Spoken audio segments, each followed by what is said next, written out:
Warning. The following is a live work of fiction for the purpose of entertainment. Actions of characters do not represent the actors who portray them. Gravehaven occurs in a southern Gothic horror setting and may contain graphic depictions of violence, death, and more. Due to the nature of roleplay, other themes of mature content may occur without warning. Viewer discretion is advised.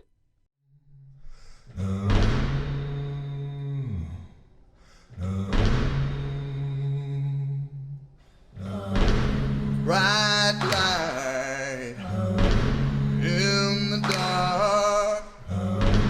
Now you're nothing but a spark. No, hear the call. No, ravens say. No, they will guide you on the way. No, you will find yourselves astray from the water's light. No, heed the ravens call, or the guard will roll.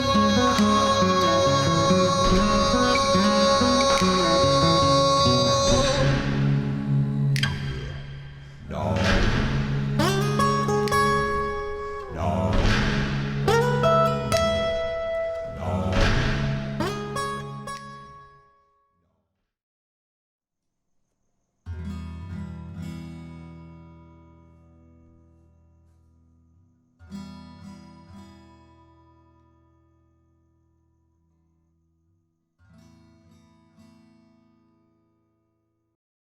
Last time we left off, WYTHE and Izzy made their way down into the basement of the church within Harvenrest. They were met with a dagger pointed at them by Whistler. And after some time of a negotiation, a conversation was had between the group. You all decided that bringing these druids that were entrapped here with them to safety was the best option. Reverend Varkan, you made an agreement with an old friend, Verna Driscoll, who owned Driscoll's trade goods store in Harvenrest.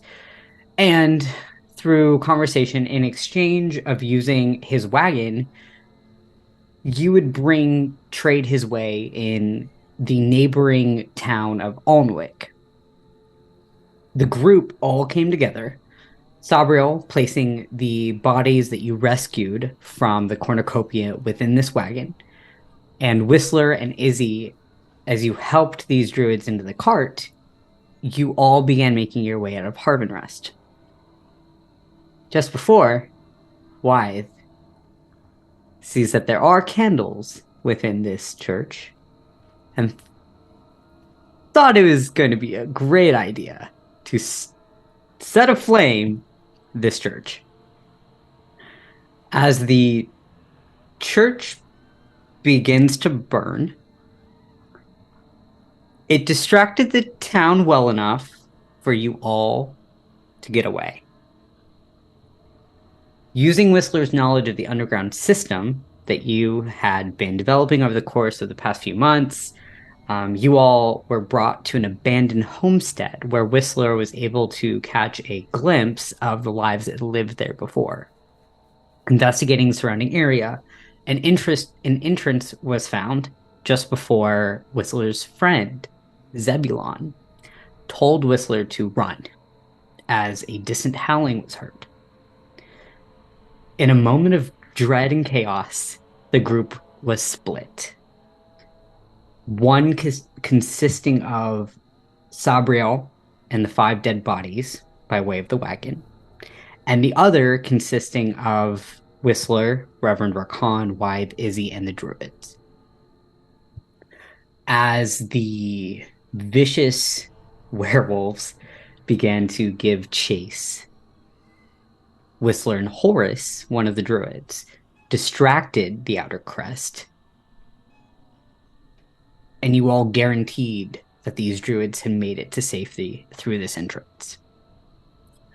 WYTHE, making sure that your tracks were not followed, set a flame to the entrance, and in a climactic leap, Horace and Whistler had made it just in time through this ring of fire. As a wolf leaping through these flames, snarling down on them, caught a flame and burned inside the towel, or not the towel, the tunnel, probably a towel, burned inside the tunnel. As the group had made their way deeper into this tunnel, you all hear the excruciating cries of this dying dog being burned alive by WYTHE. Just have to say it that way. You all made your way deeper and deeper into this tunnel, hoping for the rendezvous at the Gravehaven with Sabriel. Sabriel, you have the reins of these two horses, and as Horace, one of the Druids, began to mend the wheel that was broken, you watch Horace and Whistler run off, and you see these monstrous creatures chase after them in the woods. As you pull like the reins and the horses begin to book it. You don't know how much time you have, but these wolves do seem distracted in this moment. And after a while, a couple minutes go by, you hear that excruciating howl of death. You're not sure precisely what occurred. What would you like to do? It is still raining. So your sight, or not, wow. How are you making your way through this road? You do know that you're on a road. But as you cannot see. Well, I sort of. Sort so of. I can see with the light of the lantern that Sabriel's carrying. But I would imagine that the light isn't probably reaching very far while on this wagon. Probably about 60 feet ahead of you. 60 feet. So yeah, he's pretty much got the lantern propped up in under his arm, and then he's also using the reins. So he's holding it in place to light the way. Okay. And he also has some spirits whispering in his ear about like turns coming up and things like that. So they're just like whispering commands, because if he dies, then their business goes unfinished, and they may never find rest. So yeah, he's just going along as fast as he possibly can, and then he hears the cry out. Yeah. And Sabriel, while he wants to give these people their rest, very much so, the living always take precedence. Okay. And so was that a werewolf's cry? You would assume so. Okay. You would assume so. You did take notice of the wolves and the howling. Okay. Yeah. How far away would I know we are from Gravehaven? You're about... Okay, you would know this. Whistler would explain this on the way. You would know that you are with the horses, you're about 6.5 hours away from Gravehaven. Okay. Everybody else you're not sure. They're underground now. You're not sure how long it's going to take them. Whistler did explain that they were going to rendezvous with you at the Gravehaven. And Reverend Varkan and everyone told you that they're going to meet you at the Gravehaven. Okay. But was this before or after the werewolves? It was like around the same time. It was about during as well. Yeah. Okay, so they were attacking and we had this conversation, so yeah. It was, even with the threat of the werewolves, it was like, we're still gonna meet you there, go. It was, otherwise you wouldn't get the bodies, and we knew that the bodies were important to you. We also would have to leave behind a wagon. We wouldn't be able to take it with us. And we made And Reverend Varkan made promises regarding the wagon. So Yeah. And you have the horses of 2 individuals. You're not sure who they are, but you do have their horses as well. Okay. All right. So these horses, are they intelligent or like kind of mindless? Make an animal handling check. Okay. All right. Please They do roll look high. like death. my They horse is do. so They're smart. That's kind of where I'm going with this. My animal handling is not great, but no, that's a 4 on animal handling. So Okay. not fantastic on the speaking to the horses thing. These are weird horses. As you're kind of trying to figure out, these are very different horses than what you are used to growing from Solvent, from growing up in Solvent. Okay. These horses are, there's rib cages being shown. They have very like dark sunken eyes. They could be like glassed over. They could be blind. You're not sure. These are weird looking horses. Okay. All right. Okay. Because my idea was to like separate one of the horses and ride that back to see everybody and try and get that horse to keep going to Gravehaven. Oh, interesting.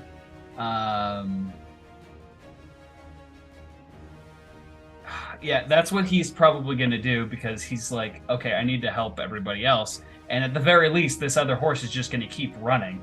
Mhm. So he's going to tie the lead off and jump over the carriage with the lantern and try and unlatch the saddle from the rest of the getup in order to jump on the other horse and turn around and try and ride back. Interesting. Okay. So you're wanting to one of the horses. You're wanting the. Okay, you're going to take one of the horses with you, and you're going to take the other horse is hopefully going to go to Gravehaven with these bodies. As long as it just keeps going. Keeps going. That it doesn't matter if it hits Gravehaven or not, because Okay. one horse pulling a wagon full of bodies is going to go slower than the other group and Sabriel on this one horse. So he's Yep. like, even if it just keeps running down the road, I can catch up with it eventually. Okay. Okay. So go ahead and make an ability. Let's do an acrobatics check first. Actually, you get to decide which horse would you like, left or right? Left. Left, okay. So go ahead and make an acrobatics check. Okay, that's a 14. Okay. I will say with you, you're able to jump onto this horse, and you don't even have to make any athletic checks for you. Being able to detach this horse from this wagon, you start to ride this other horse. What would you like to kind of do for the other horse in the wagon? Is there anything? Yeah, you he's want to literally do? just gonna tie it off so that the other horse is still attached to the lead, and just keeps pulling the cart along. So he's literally just gonna like really quickly, while riding alongside, tie that off and make sure that it's not like going lopsided and the horse not pulling the wagon off to the left side of the road. Got it. Okay, go ahead and make another. Let's do another. For you, we'll do athletics. Do another athletics. Okay, athletics. Yeah. That's a nat 1. Okay. That's not good. Okay. So as you're trying to do this in this moment of holding onto your lantern to see, and also holding on the reins of this horse, you can't quite get the other horses.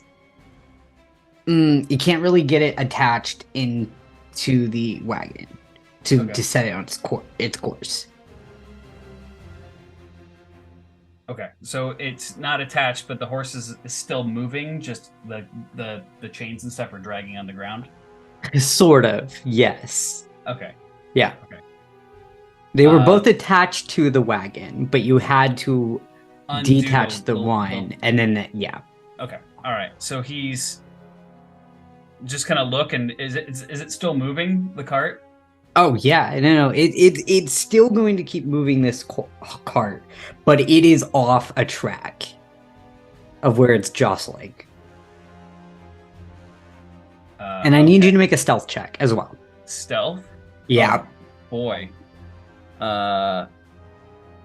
Yeah, I have disadvantage on stealth. Oh, I do have the curse. That's another nat 1. Okay. As you're doing this, I'm gonna say a 5 and a 1. few seconds go by, maybe another minute goes by, 2 minutes go by. What is that? And then you hear howling. Not far.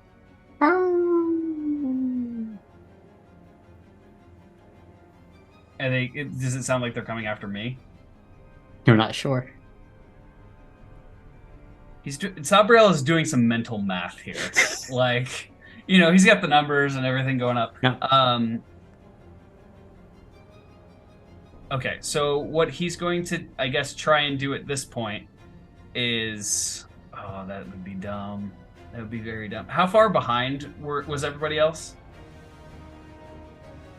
From the road, they were about 100 feet.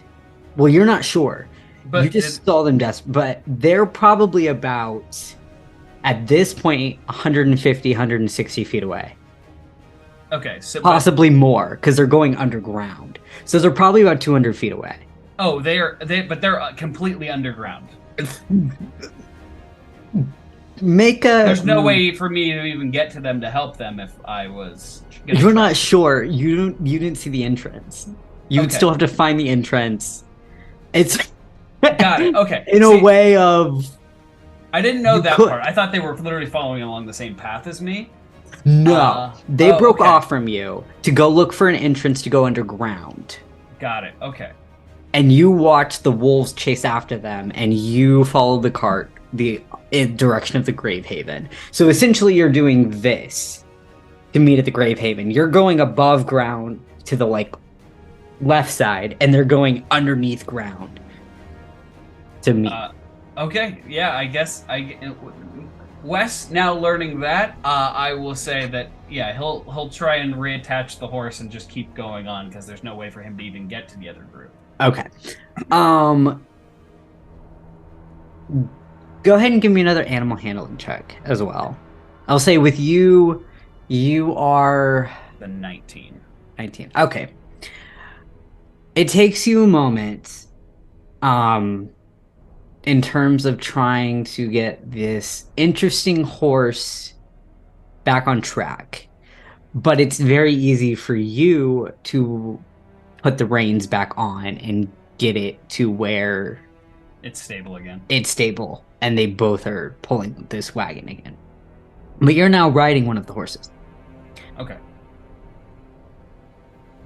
Yeah, he'll, after that brief period of I need to go help, and then realizing I can't really help them, he's going to climb back into the, pretty much jump off that horse and go back into the thing, and then just hit as fast as possible, and then maybe he can meet up with them where they're supposed to connect, and that's where he'll try and help them. Okay. But at this point, he with the lack of information, he wouldn't be able to find them right now anyway. Got it. Go ahead and make a survival check. Okay. 17. 17. Okay. With the lantern being able to see about 60 feet ahead of you, and sort of putting some minor trust into these animals, I would say... Ooh, actually, let me roll for these horses. Because go ahead and make your survival check with advantage, actually. Because what I'm going to have... Essentially, these horses are going to provide help. Alright, well, I rolled 2 7s, so that's a 9. Okay. And they will do... We're going to do... Okay, good. Not great. Okay, so I will say this is very on brand. Aconite rolled a 17. Daisy rolled a 2. It's fair. So they rolled some wisdom checks. So you watch as this on the left hand side, the horse that you were on, kind of trips up a bit, and the right horse just kind of like bumps into it to keep it focused.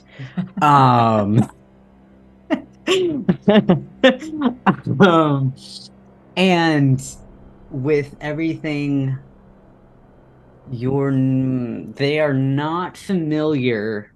Actually, they would be, because they've made it this way before. So you're kind of taking, would they remember? Would they remember? Let me do a horse check. Horse check. Okay. So they are unfamiliar with this particular road, and they don't know where you are wanting to take them. However, they are a different breed of horse, and they have some special things that they can add. All right. And so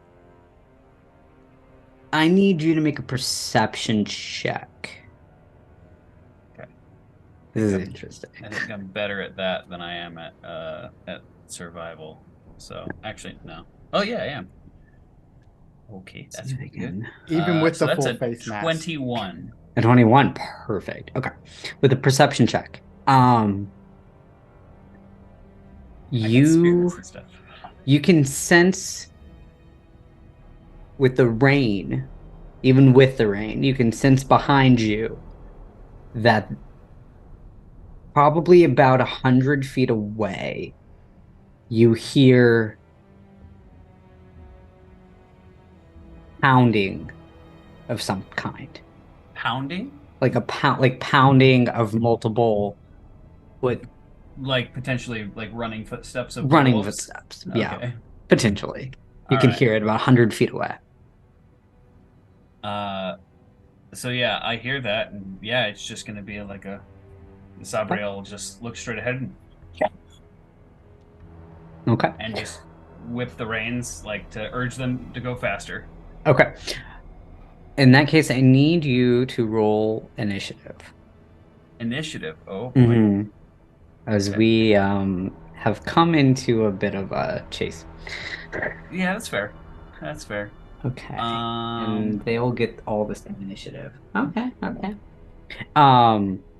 You do have the upper hand, I so did you not. do get to go first this round. Hilarious. As, So I accidentally rolled on D&D Beyond and got a 3, and I was like, oh no, I didn't mean to do that, and then I rolled a 3 on my dice. Perfect. But it's you a really 7. have It's taken a 7. Sydney's curse. Yeah. Hey, I rolled a 19. And Listen. Where is my... Listen. Okay. You still will... So you get to have a turn. So you will go first because of instances that Whistler and Horace help distract them. So you are able to go first in this turn, and then following turns, they will be going first. Okay.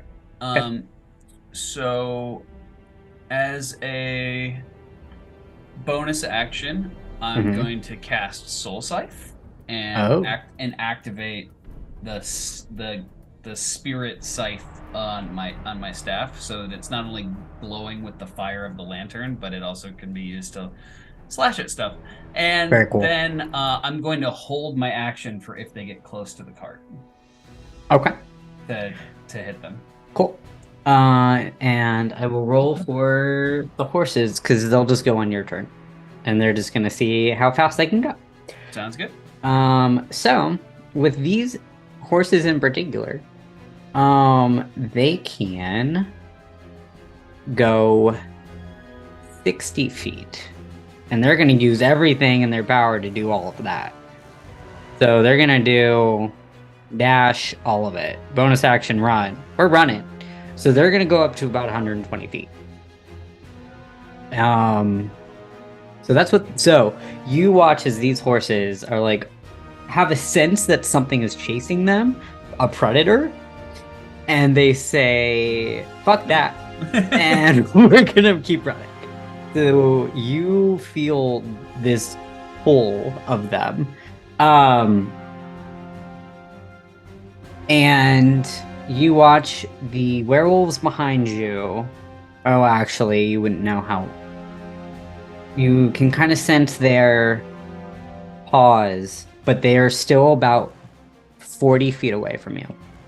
Okay, so I could see them at this point. Yes, you could. Okay. They're behind you. Can I tell how many there are? There are 3. There are 3. Okay. So yeah, I mean, he's still gonna hold his action for if they get close to him. Okay. Is it the beginning of a new round though? Because I would lose that. Yes. Okay. So it is the beginning of a new round. So they all went. So all 3 werewolves go, and then they get to go first. Well, I was gonna say I'll use my action then. Okay. I'll cast Sacred Flame on one of them. Perfect. Okay, go ahead. All right. So that is, it's a save. So they have to make a Dexterity save of 15. Okay. Ooh, they failed. One failed. Yeah. Well, yeah, it only hits 1. Yeah. So, all They right. failed. Let me roll some damage here. Yay. Oh yeah. Oh, it's an 8 Oh, nice. total damage. That's max. Yeah. Okay, so 8 damage on this one. And it's radiant damage as well. Perfect. Perfect. Perfect. Okay, so great. Okay.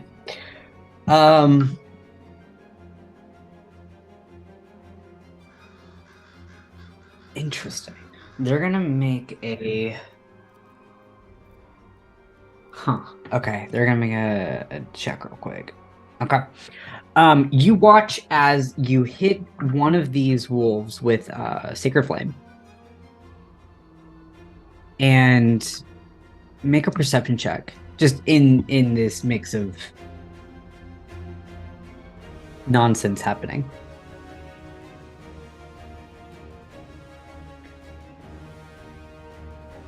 Flipped it around. It's a nat 20. Okay.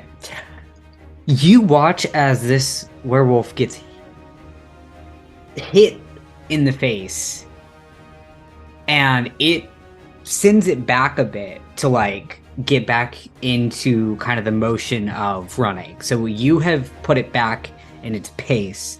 You still have 2, running towards you, but you watch as this creature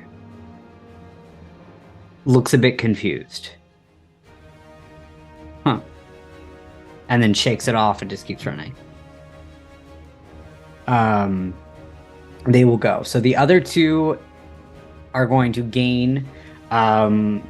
They are about now at the rear of the cart, 2 of them, and they are coming on each side, but they put all of their moves to do that.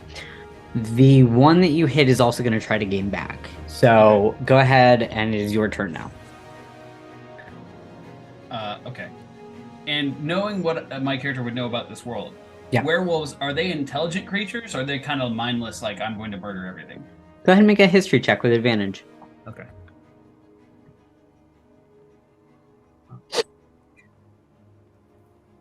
$16. Perfect. In my world, werewolves are on par with people intelligence. They're people turned into dogs. You would know in particular that you would know what the Outer Crest kind of was.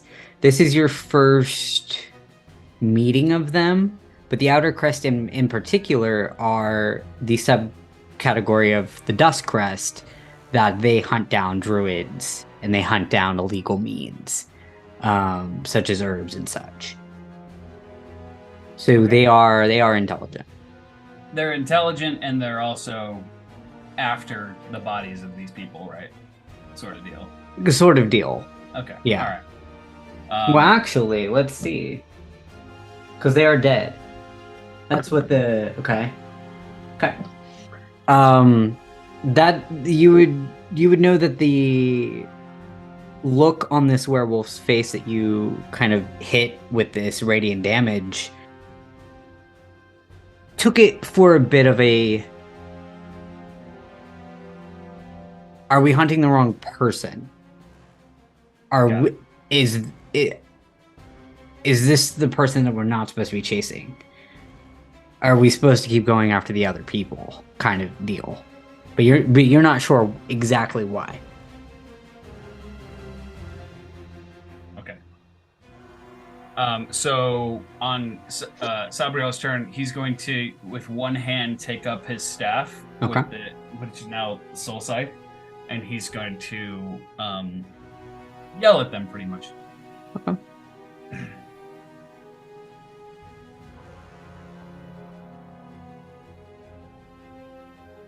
So he's gonna look back, raise it up in the air. If you value your lives, you will stand down now. I do not need any more souls following me. Go ahead and make an intimidation check. All right. That's a 22. Okay. And I'm gonna... Okay, 22 plus 11. Okay. And then, okay. You do watch the one that is trying to keep up with the other two, kind of stops. And then you hear a snarl of the one that's to your left.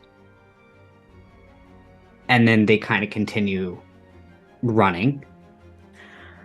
So, yeah, just very well. And he's going to swing at the one that's still chasing him. Okay. So go ahead and make an attack.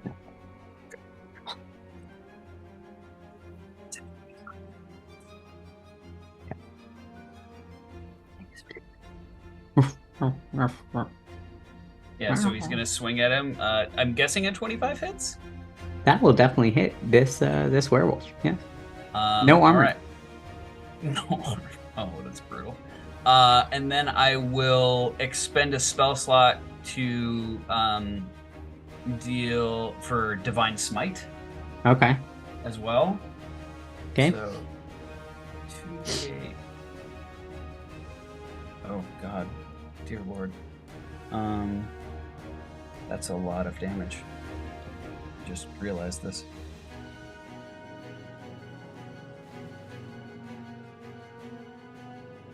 Hmm.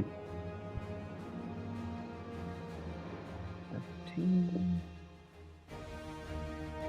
18. So that's 22 points of damage. Okay.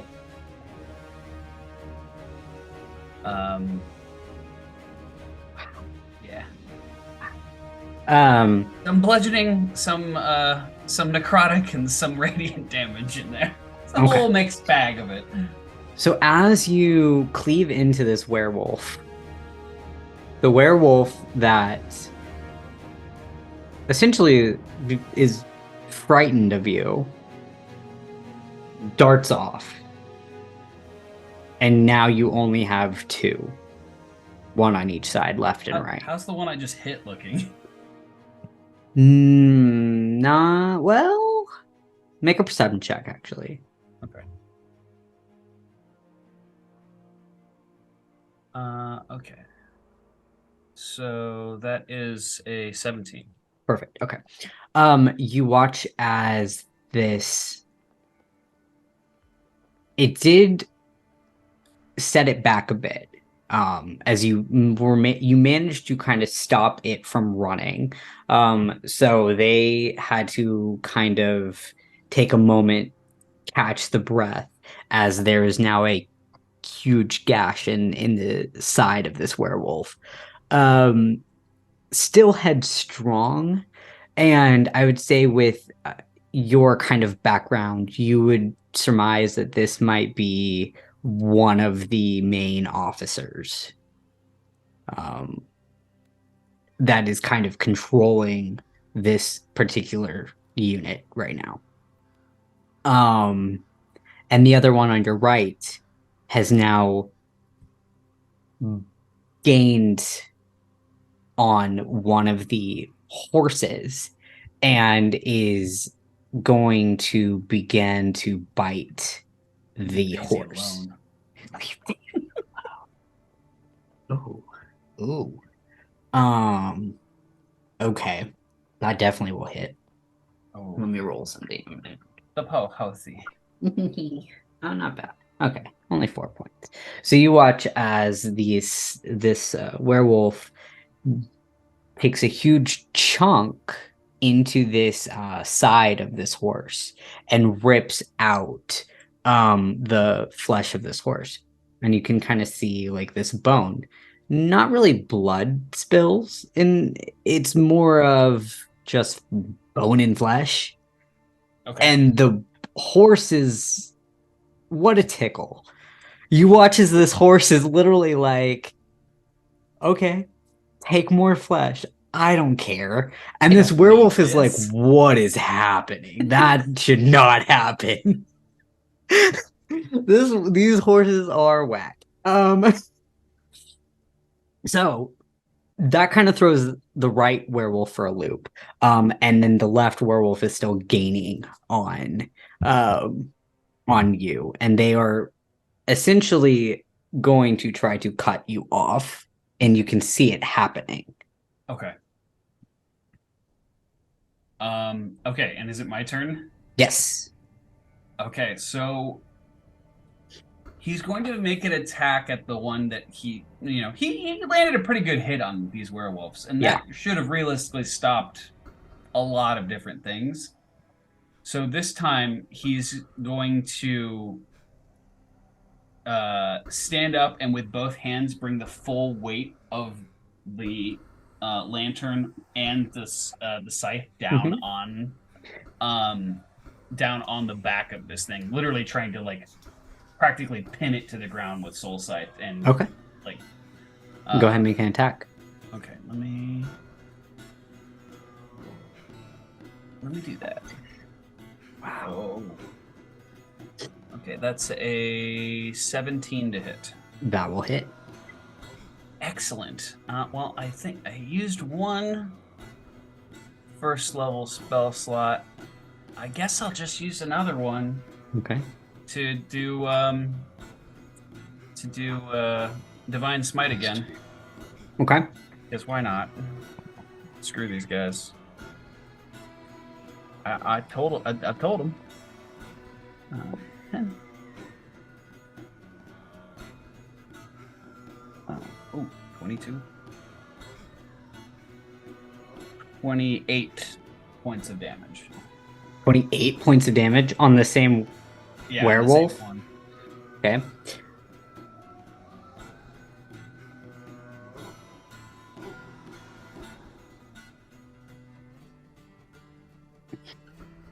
Okay. So you cleave into this werewolf.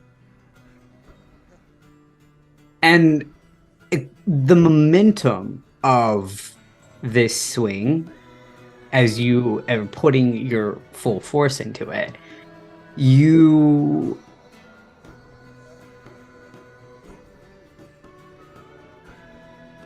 are you doing a lethal attack or non-lethal? I'll allow that option. So he already offered them to stop. Pretty much Okay. at this point, they're either trying to kill him, which means unleashing all of the souls following him, Yeah. or they're trying to consume the corpses, or they're just trying to outpace me in order to get to Gravehaven and cut off the Druids. Mm-hmm. He's at a point where he offered to let them stop. One of them was smart enough to leave. Yeah. This one on the left has just was smacked pretty hard earlier. So no, he's like assuming that they're trying to kill him at this point. So yeah, he's going to kill. Describe what it is like as you sever the head of this werewolf.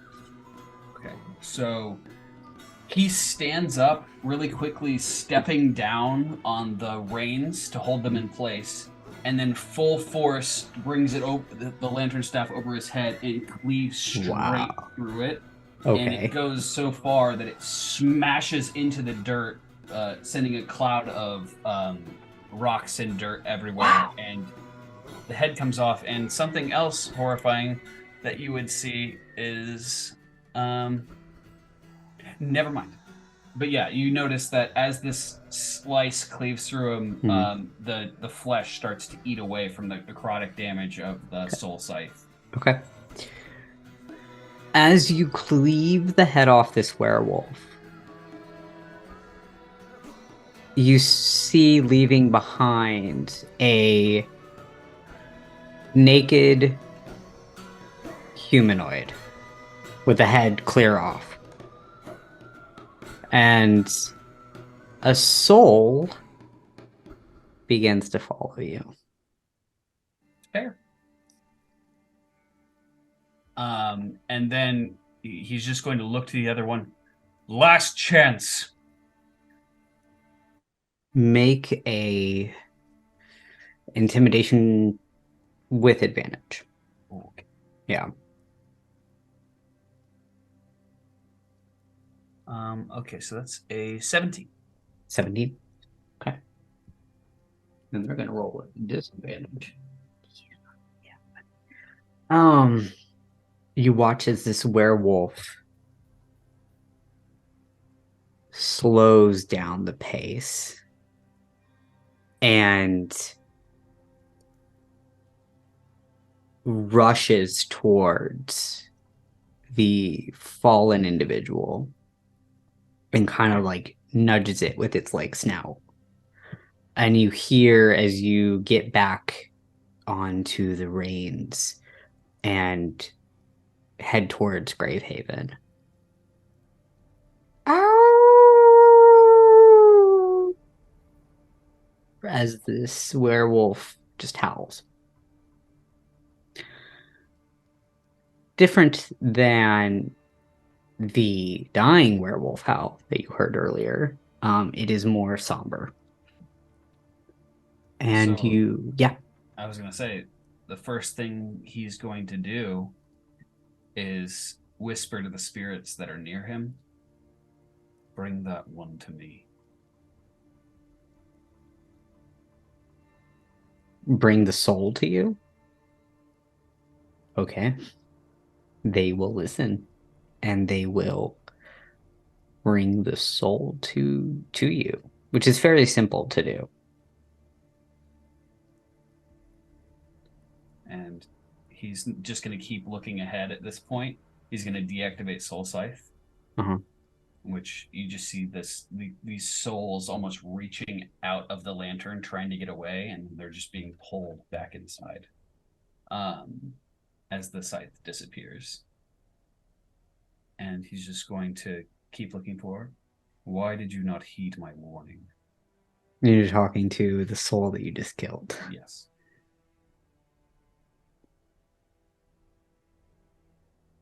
I'm assuming they'd be pretty confused right about now. Yes. Let me roll some stuff. Okay. First I have to decide what I'm rolling. And I think I want to roll more of a insight check on you. So that would be just okay. What is your demeanor as you're talking to this individual? He's serious because it was a serious situation, but also he's understanding that, any soul that just has entered this realm and is now following him has to have been pretty tormented in life. Yeah. So his face is gentle, but his voice is stern.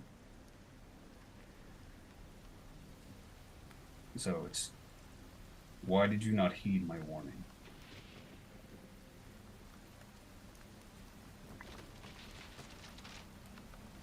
You watch as this, now that you see tall individual about 5'11", 6 feet, has kind of a beard, scraggly, in the way of kind of burly, and you take notice of these eyes that stare at you, more dog-like. And as he speaks to you, you can see like these pointed under teeth.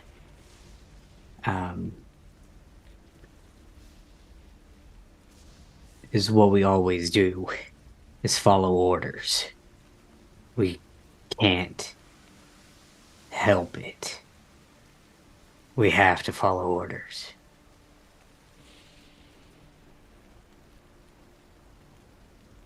You guys weren't calling me, were you?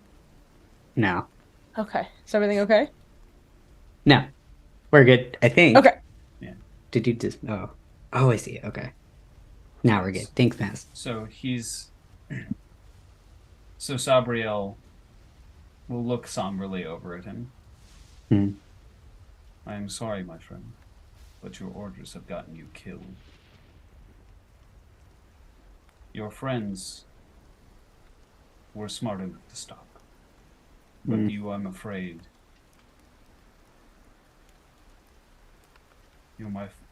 I'm afraid, will be with me for quite some time. Great. Fantastic. Who are you? Why should I care? The guy who murdered me? You were trying to harm me or my companions. I was just I don't trying to think- stop you. It didn't seem that way. Okay. We'll agree to disagree, I suppose. But hey, at least I'm free of fucking bullshit, Crusadia. Fucking, at least, hey, I'll say at least you killed me and I don't have to fucking worship the moon anymore. So thank gods for that. All right. You will have to try and find peace for for the things that you did in life. I mean, I'm Otherwise- pretty at peace with a lot of things I did in life. Then you wouldn't be here with me.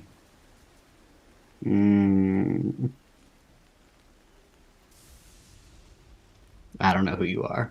I don't understand what's happening. My name is Sabriel, Okay. and I guide the dead on their journey. If you have unfinished business in this world, then your soul is doomed to roam it forever, until that business is complete. What, you're some sort of guy who just collects dead people and goes on side quests with them to make sure that they get into whatever is after this afterlife? Side quest guy?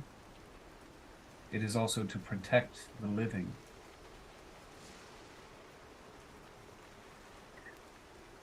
So you're saying there's something in my life that I have to figure out before I can go to wherever I go. That's correct. And many Okay, of and those... And guy who killed me is gonna help me figure that out. Again, I am sorry for the need to take your life. However, if I were to die, it would unleash havoc upon the living, and I cannot have that. Okay.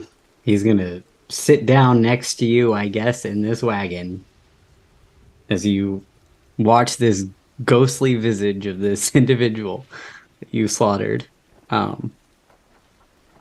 Okay. Well, how much time do I get? Eternity? How long do I have to do this in a timely manner? No. Everyone takes their own time. Some are able to figure out their unfinished business in a day. Others may take a decade. or a millennia. Hmm. It is to each person to figure that out. Okay. Well. Some All of right. those who followed me have been with me a very, very long time, and they still do not know why they persist in this world. Hmm.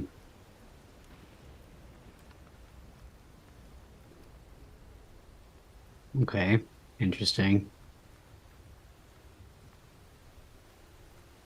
But through the journeys that we will now share together, Oh God. there may be something that teaches you on how to find peace within yourself. And then Sabriel's just gonna whip the horses again. You watch as this humanoid just kind of this fucking guy. What is this? He's like, I'm in my own personal hell right now. And does he say that out loud? Oh, I think so, yeah. He's like, I'm in my own personal hell right now. I don't know if he would hear this, but Sabriel would also whisper. So am I.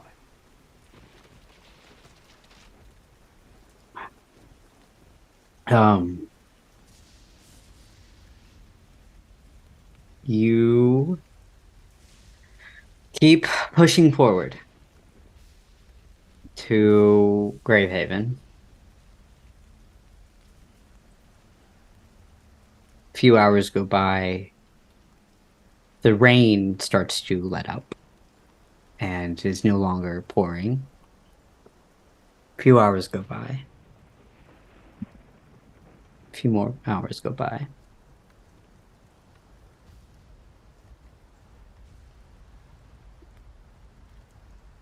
And in about,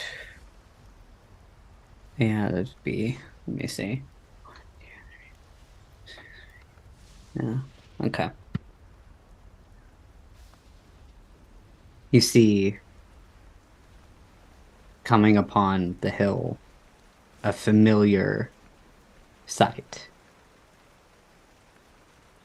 of a church.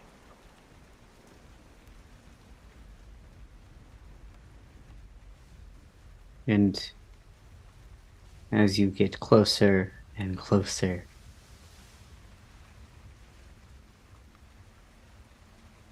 riding down the street, you see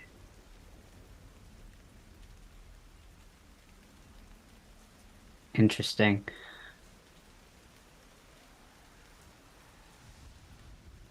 Coming upon the church, what languages do you speak? Look.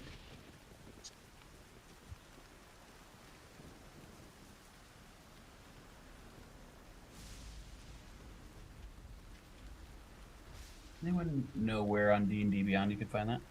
It should be under your proficiencies in languages at the bottom left. Oh, okay. I speak Celestial, Common, and Raven. Perfect. You do not know what has been scrawled upon the church. But it looks like it is painted on. Going through as you kind of get off the wagon and hitch the horses up.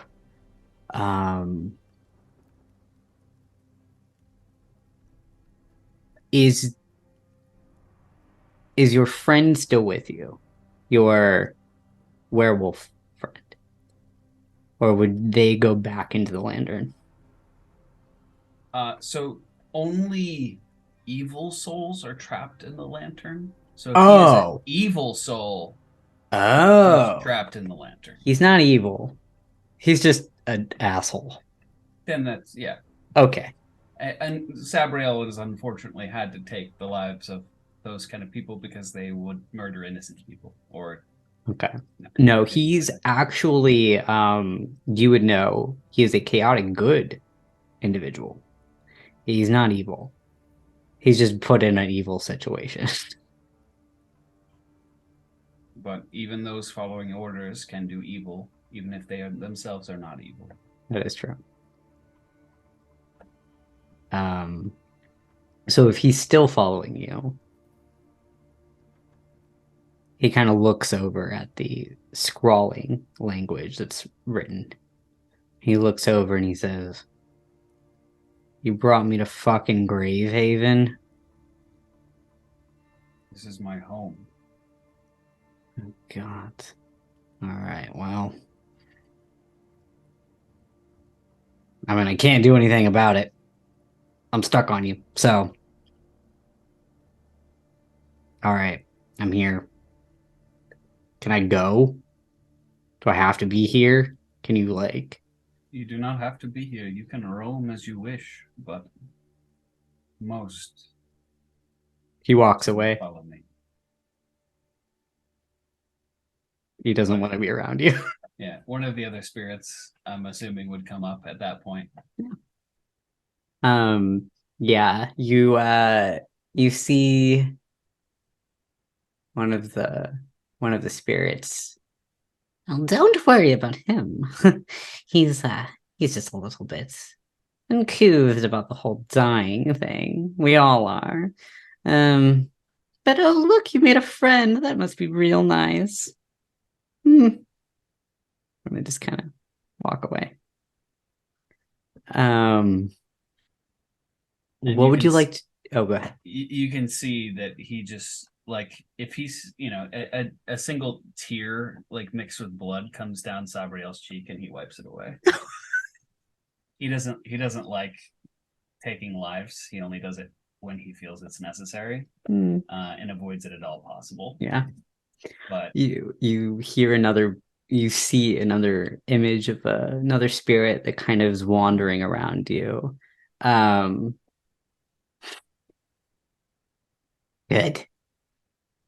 I want to torment him forever.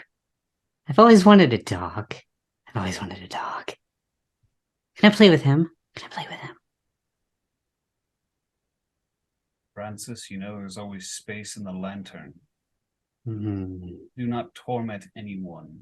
but I really want to. Okay. Fine. For you. And they dissipate. And as Sabriel approaches the gates, he's going to jump off of the cart and check on the bodies. Okay. As you go and check on the bodies, they were respectfully put in here by you, and they were wrapped carefully. As you kind of bring them out, no harm has come to the bodies. They're wet from the rain, but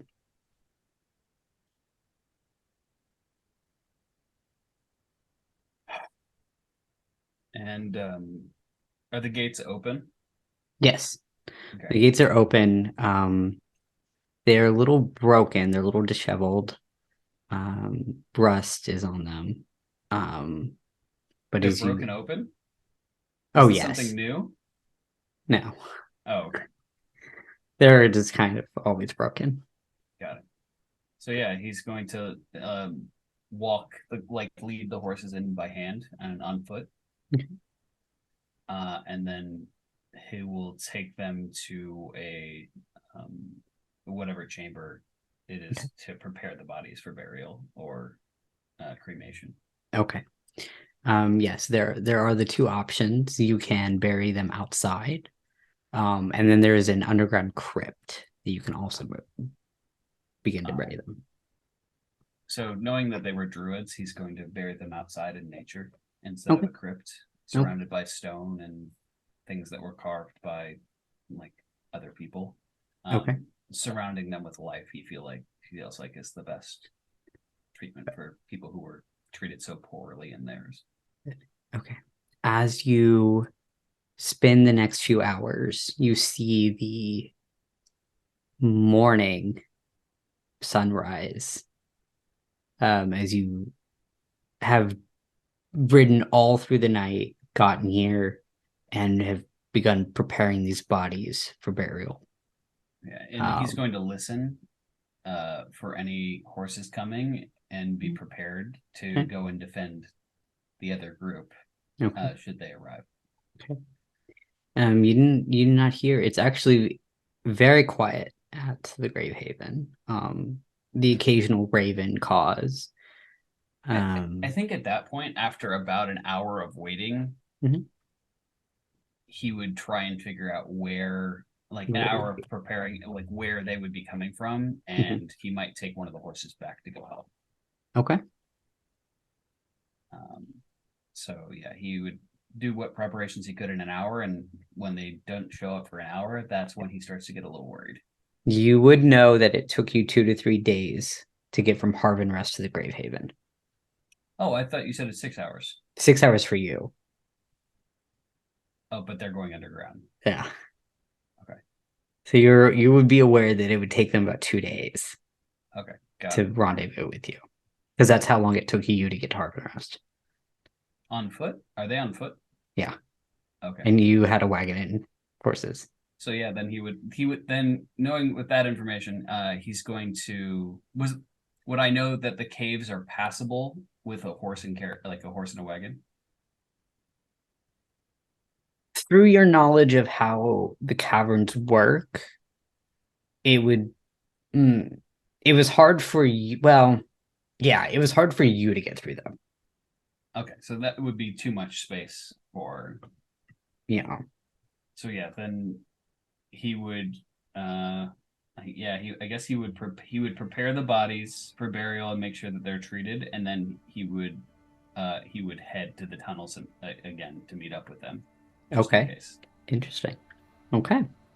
Go ahead and make a perception check for me. Actually, as you are looking over actually make me a perception check, and then make a medicine check as you are burying these bodies. 17 on perception. Great. And then survival is a 5. Yeah, and medicine as well. Oh, and medicine. Medicine's a 9. Okay. As you are preparing these bodies for burial,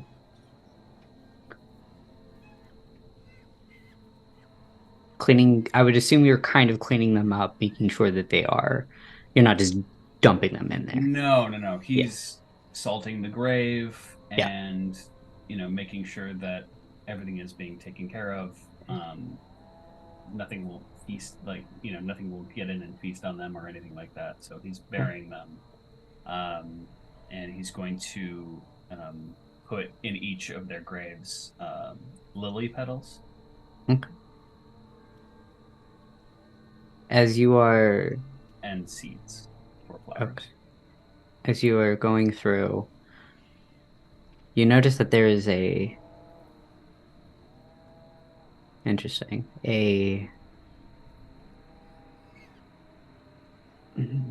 I would describe it as what appears to you as like a birthmark symbol on all of them.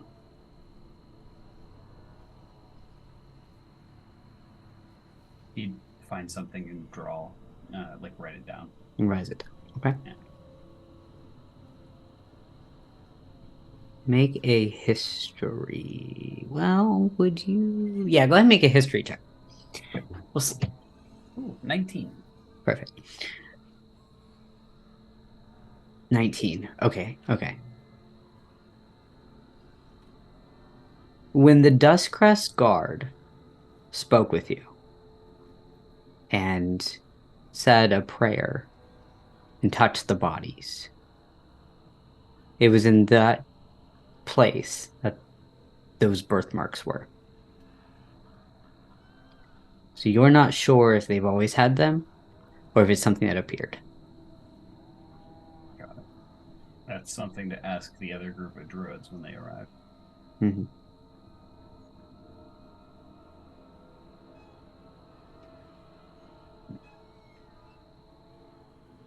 So strange. Would I have sensed any magic or anything like that Sure. when that happened? Yeah, go ahead and make an Arcana check. It's a 9. Okay. You're not sure. You're not sure if it's magical, you're not sure if it's innate, you're not sure if it's just part of this individual druid clan. But Or some you would people- know that it's too much of a coincidence that they were all Yeah. touched in these exact spots, and then Yeah. there are these symbols on them. And as you're putting the bodies into the ground and begin to cover them up, as you finish burying the last body, I was also going to cast ceremony while doing Okay. this. okay. Read what ceremony does. You perform a special religious ceremony that is infused with magic. When you cast a spell, you may choose one of the following rites. Funeral rite. You touch one corpse, and for the next 7 days, they can't become undead by any means short of a wish spell. And I will just use the rest of my spell slots to do that, so I don't have any left. Interesting. Okay. And actually, I don't have enough for all of them. I only have enough for 2 of them at this point. Or 3 Okay. of them. 3 of them. I would like for you to pick which ones. You get to he would- choose. He would do the youngest. The youngest. Okay. So, okay. So Because we're you gonna... know, if I remember correctly, there was someone pretty young amongst Yeah. that group. Yeah. So you pick the youngest. Who else do you pick? The 3 youngest ones there. Three youngest before. Okay, the 3 youngest. Okay. Interesting. You watch as you finish burying the bodies. The 3 that you cast, that you ceremony, that had the funeral rite. They're nothing out of the ordinary happens. But after a while of the other 2, you watch the seeds that you planted begin to grow.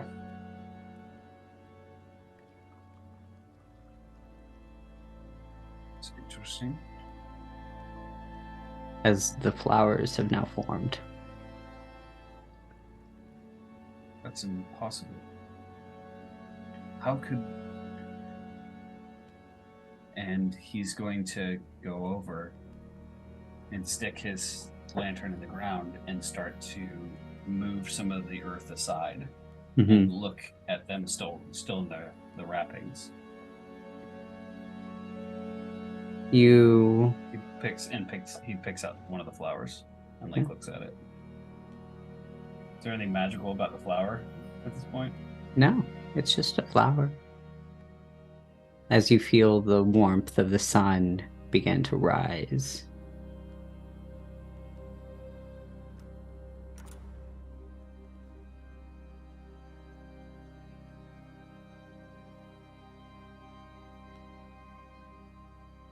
And I will give you the choice. Do you stay here? Or do you go back and try to find your friends?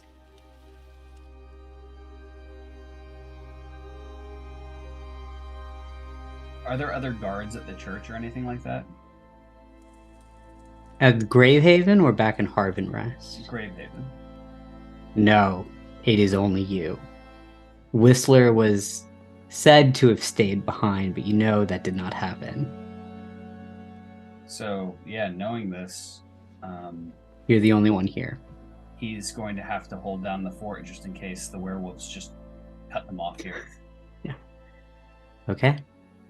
Because he Sorry, originally wanted okay. to do that, but knowing that it's unguarded completely, he's going to stand watch at the gates and Okay. try and stand there and rest using what's it called? Give me 1 second. I have Eternal March. So he's going to patrol while using Eternal March, and it means that I can take a long rest or Yeah. a short rest while staying on my feet. Okay. And one of the spirits that I trust that's following me literally takes over. He can't fight or do anything like that, but while Interesting. he's controlling Sabriel's body, he can walk around. Sabriel, you've buried these bodies. You begin to hold down the fort at Gravehaven and await your friends. A night goes by. 2 nights go by. And you see, coming upon a hill, a familiar Kenku, as Whistler is leading a small group to Gravehaven.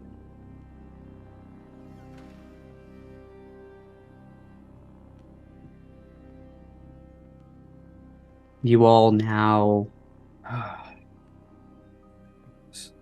coming now to see this Gravehaven everyone keeps talking about. It is an abandoned church, ramshackled. Those of you that speak Umbrev, or those of you who speak Chitavale or Chitavane, you see sprawled over on the church, painted as vandalism of,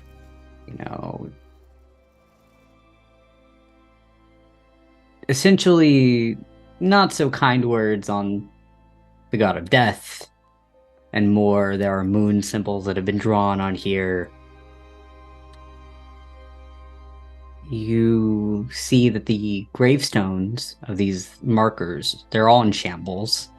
The graveyard is not that it's not protected or watched carefully, but Reverend Varkan has, in a way, made sure that if there are any bodies to be buried, that they would not be disturbed by the Inner Crest or Outer Crest and away from the prying eyes of Crusadia.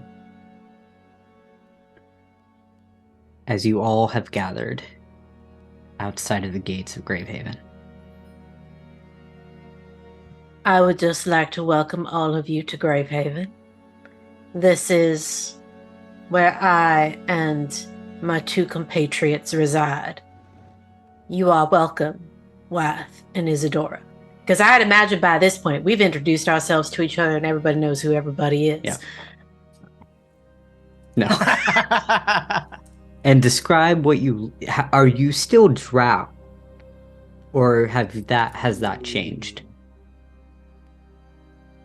I'd keep mine up, because we're traveling. Yup. Okay. 1000%. Okay. How Yeah. long does yours last, White? For as many times as I can cast it.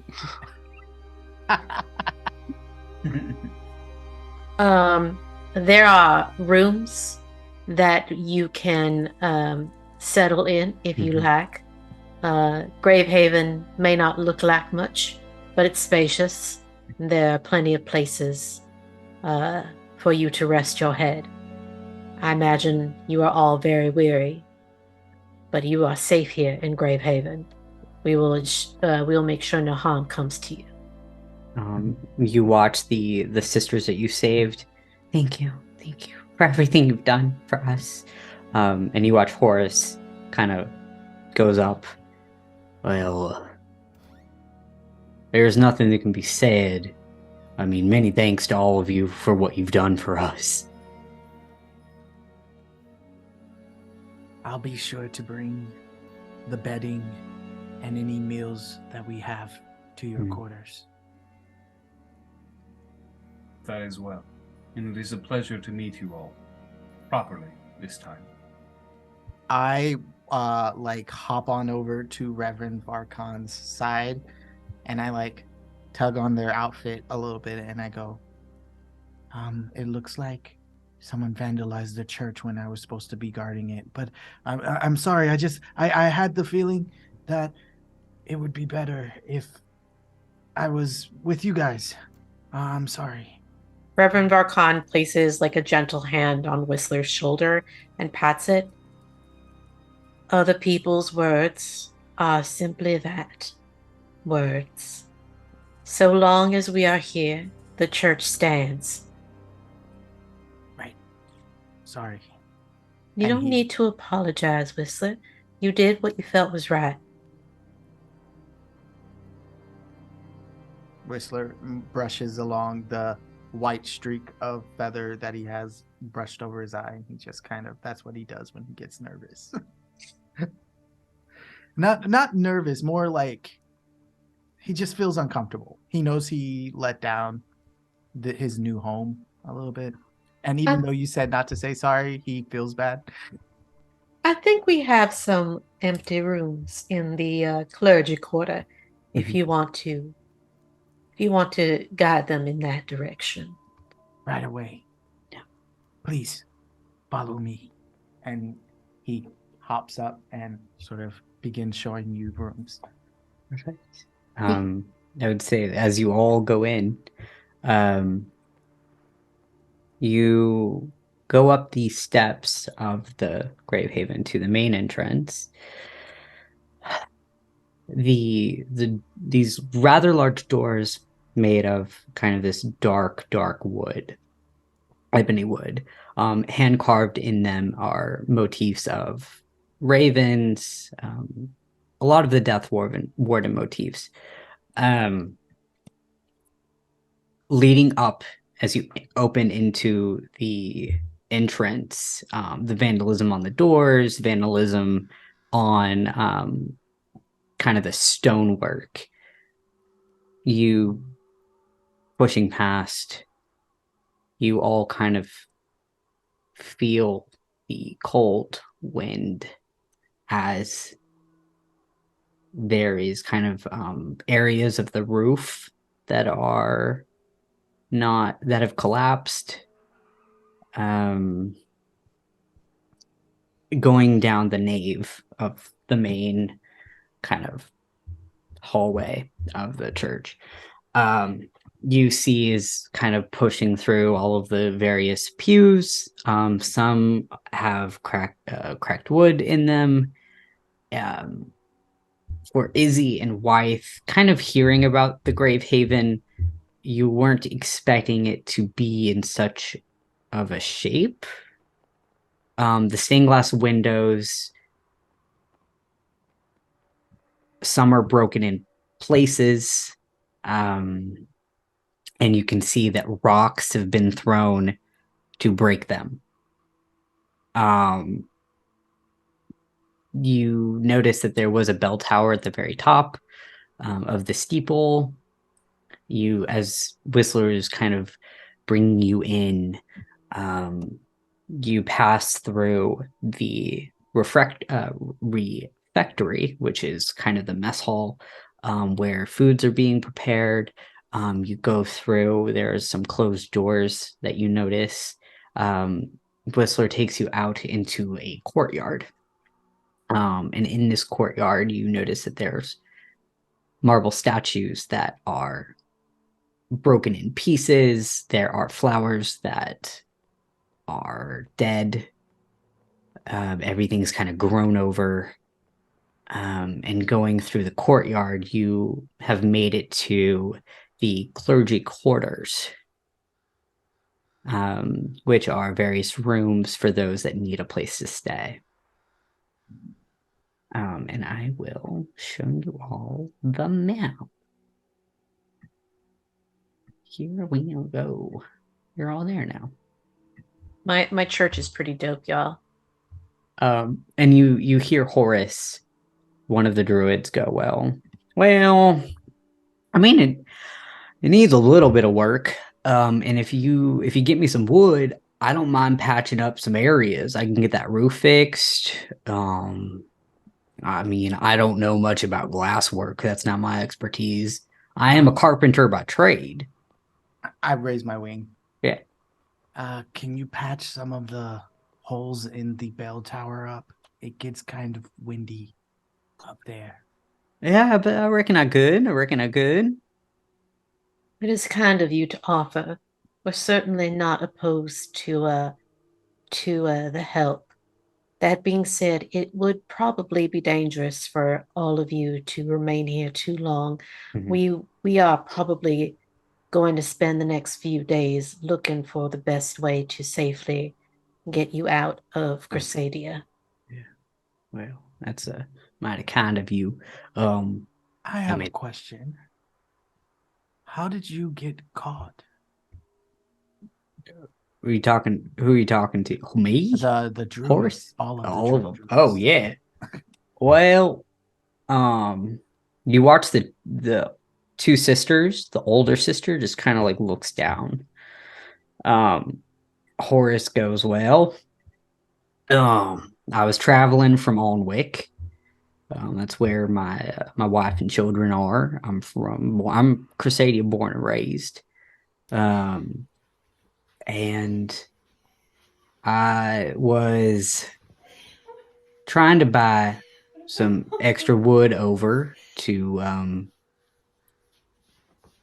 bring to Alnwick. I was fixing a shack up there, and there was a child that crossed my path, and I'm not gonna let this child get all sick and whatnot, and their cloak had been torn, and they couldn't tie it properly. So I thought, might as well, real quick, mend it up. Didn't think it was gonna do any harm.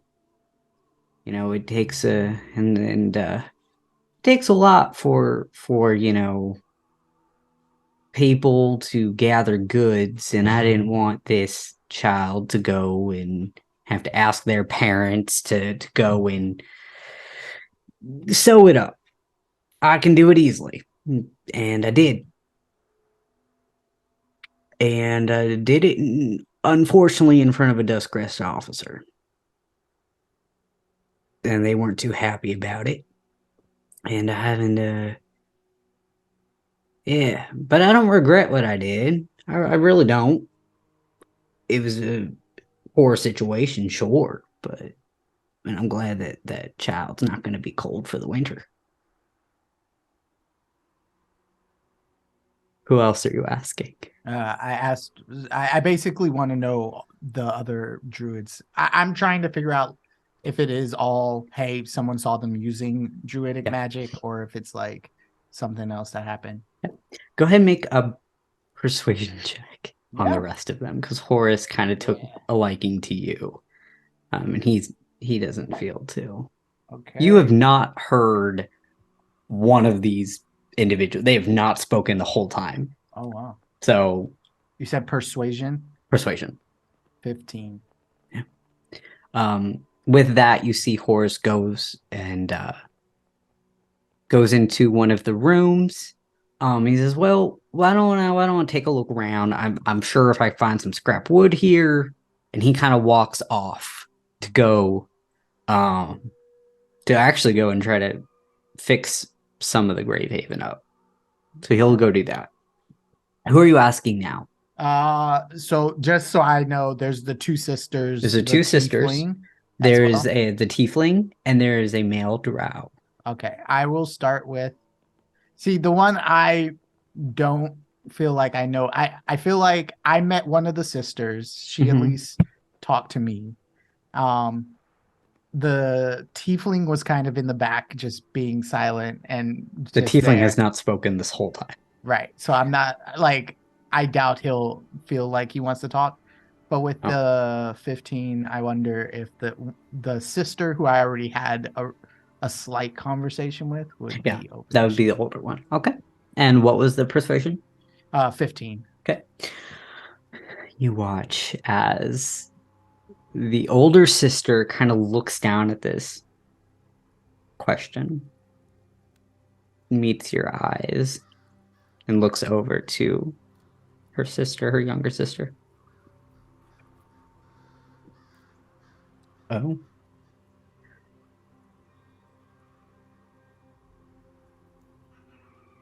Yeah.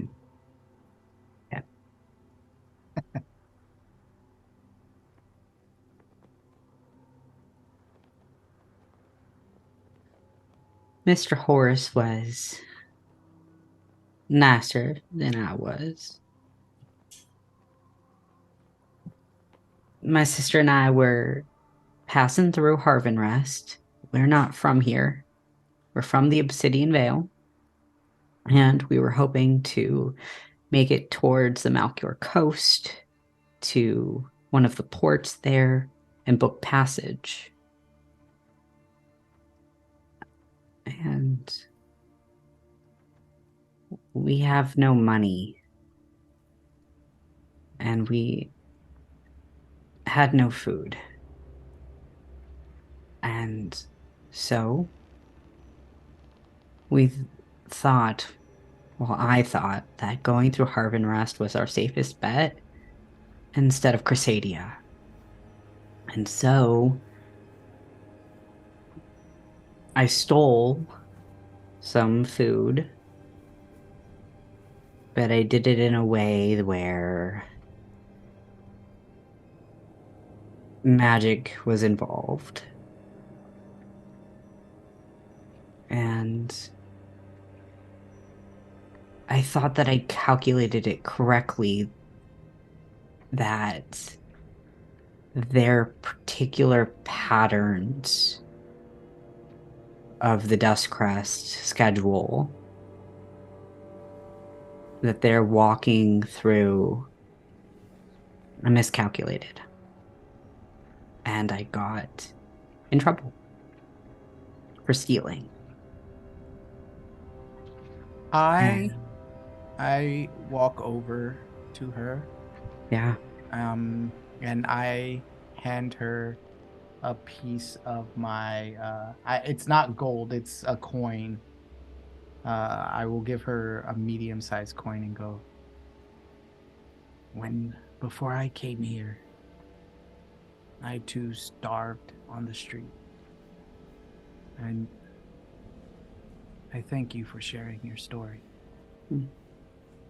I'm sorry I can't do more, but I hope this helps you wherever you're going next. And until that day, may our church be a safe haven for you. Thank you. You watch as Thray hands the, I assume, Umber over to her sister instead, and gives him the coin.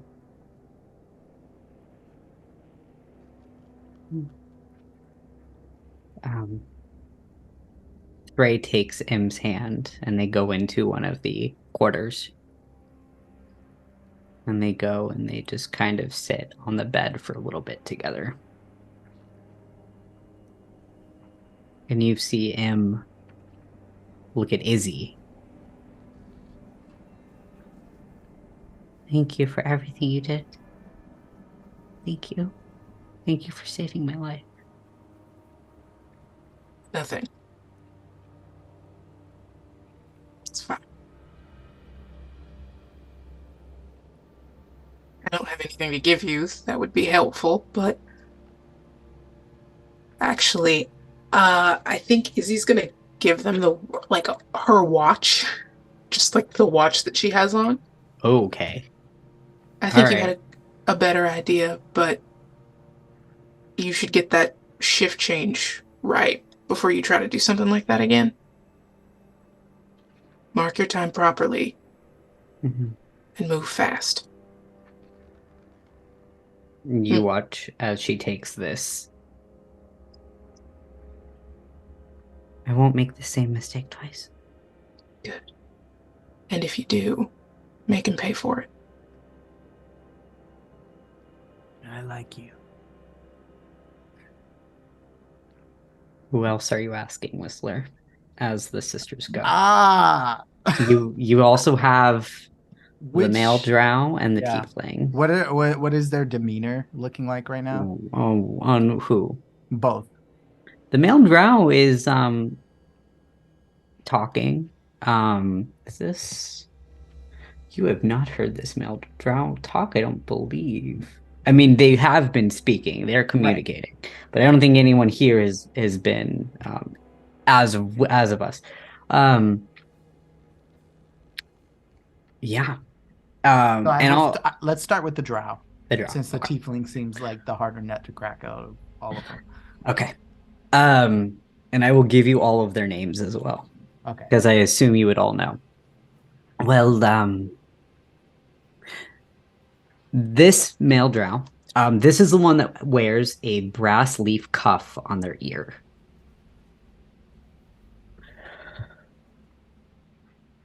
To be quite honest, when I came into Malanthrain, I was not particularly notified that I was illegal here. We don't have the same laws in Abusari.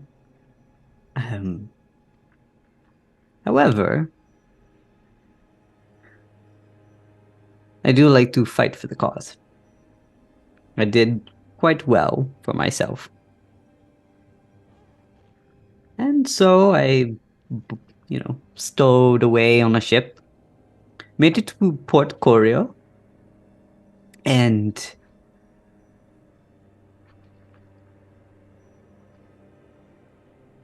make a persuasion check, just for me, Okay. just to see. And would Whistler make an insight check?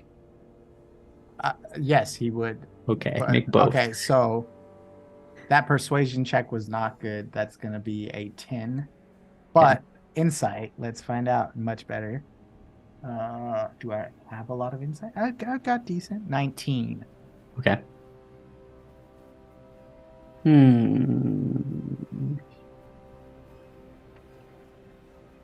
I don't particularly care for people telling me what to do. I really don't. I don't like it. And so I joined up with some fighters in one of the Druid factions in Crusadia and have been working with them. I'm an informant of sorts. Unfortunately for me, when I was doing a drop outside of the near east of Harvenrest, I was intercepted by the rovers.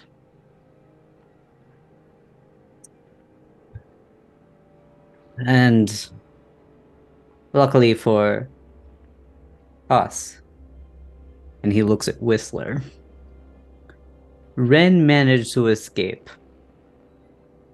but I did not.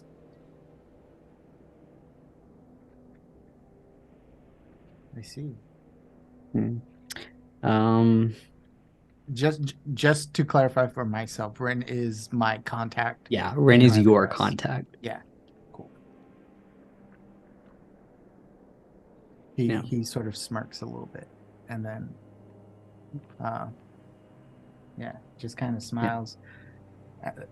He knows what that means, but Yes. he looks over at the tiefling who is the last to share. And what is the tiefling? You watch as this drow kind of goes away into the shadows of the bedroom. With your insight check, with your insight, there is more to the story than they are willing to share. But you do know that they perhaps are working through the same connections as you. So they are at least on your side, but you're not sure the full story of them. Okay. You see this tiefling horns that kind of soft green sheen with kind of a dark green blackish hair that falls.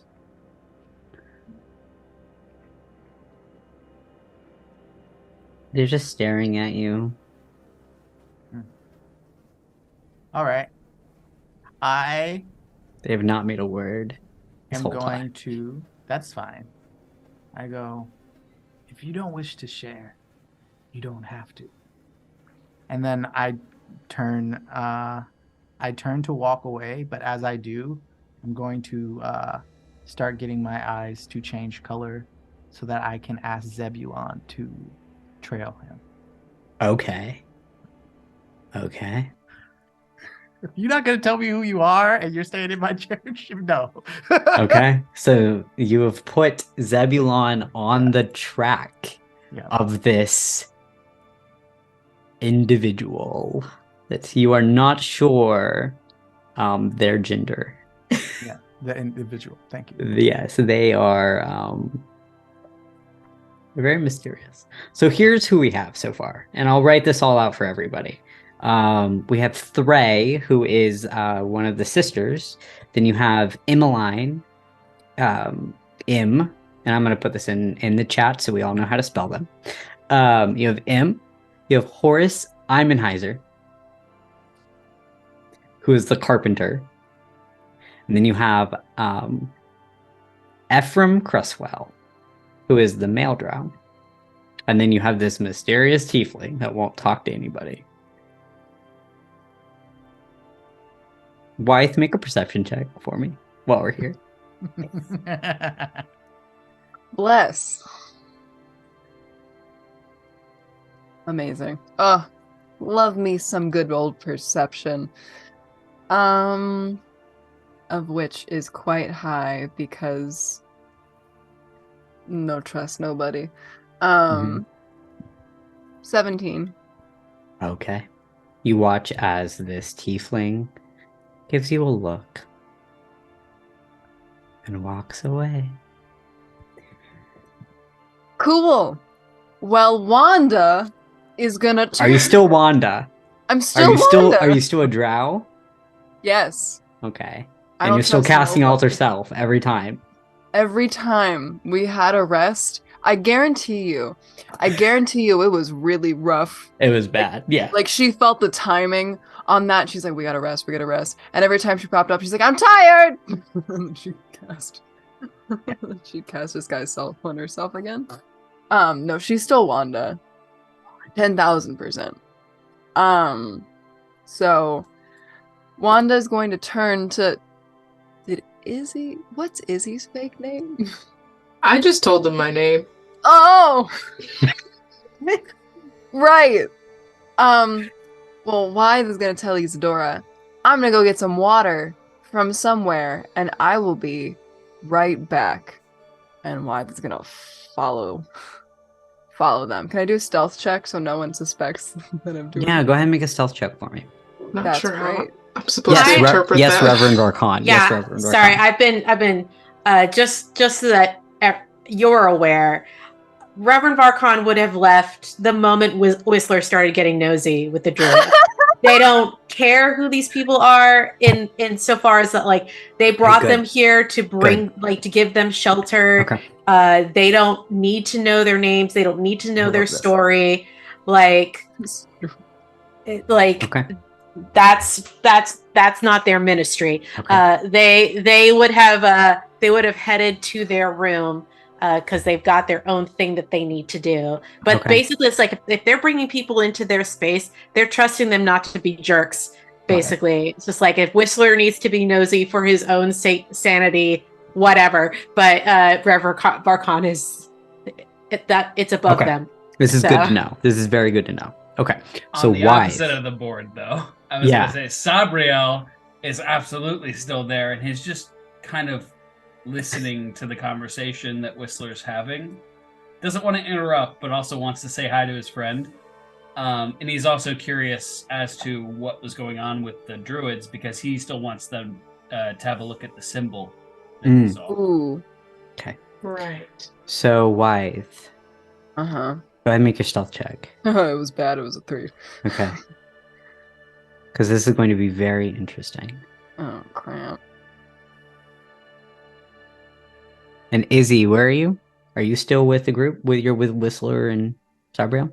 I'm with the group, but I think now that Wythe has told me that cryptic thing, I'm standing in the doorway, like trying to see Got at it. least what direction they're going in, Got but it. just sort of leaning, like looking into the conversation, but just looking to see what my friend is doing. Perfect. I love this. Yes. Continue with. So Wythe is gonna follow this person. Okay. So you Um, watch as this individual walks from the clergy quarters down to the courtyard and has been making their way back to kind of this center area of this inside the church. I follow them at a distance for Oh. sure. Okay. But as soon as That's they the get to direction they go. Okay. As soon as they arrive at a place where they are both alone, Mhm. Wythe is going to confront Okay. them. Perfect. So Let's stop. So you watch as this individual has made. So here's what happens. Okay. Okay. So this individual makes their way down the nave of this church. Wythe, you kind of tailing them, but keeping your distance. Mhm. You have made your way also down, and you're now at the center of this church. Izzy, you're leaning up against a door frame, watching as Wythe is in the center of this church. Reverend Varkan, in this moment, passing Wythe and you alone, the two of you, as you're going different goals, different motives. I need you to make a wisdom saving throw, Reverend Varkan. With advantage.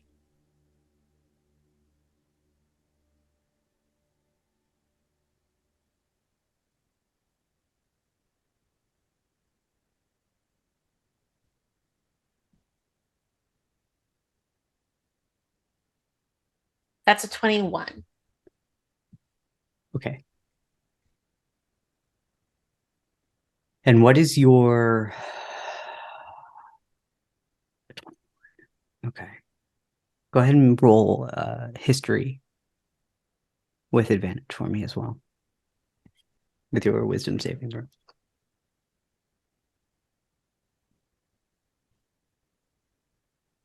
The history was a dirty 20.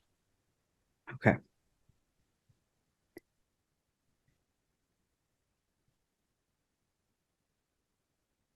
Reverend Varkan. Passing Wythe.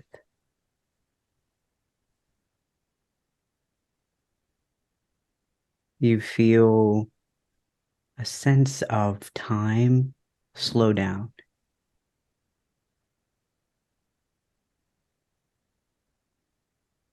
Darkness is all that you can see. But you sense, as you feel in your hands, a round fruit. A pomegranate.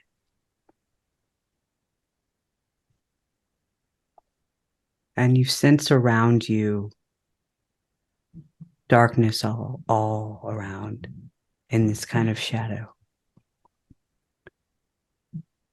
The color bleeds into your consciousness, black fading into red. And as you look down, your sight returns to you.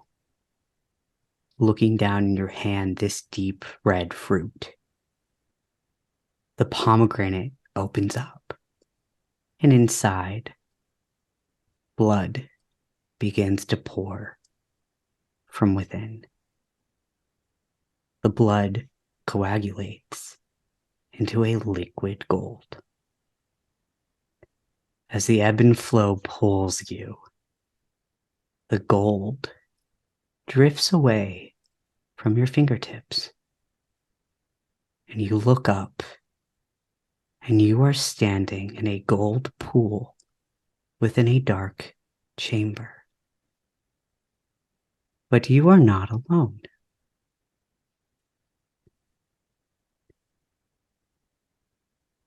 This decision has been made. Nothing can be done. Everything can be done. Cowards, the lot of them. Her wardens did not agree. I am still a warden! The individual is unfazed by the sudden outburst. Reverend Varkan, do you wish to push further into this vision?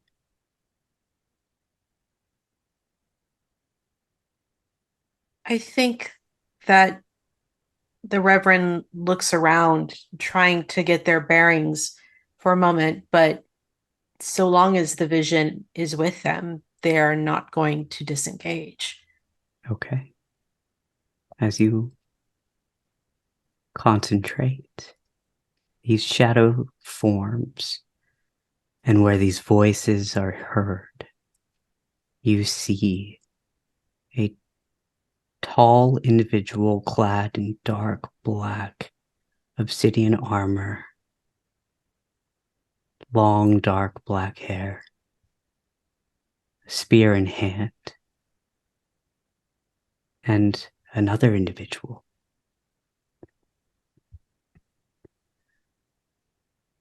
Wrinkled skin, dark, long, tattered hair and claws, no eyes, but a mouth kind of full of teeth.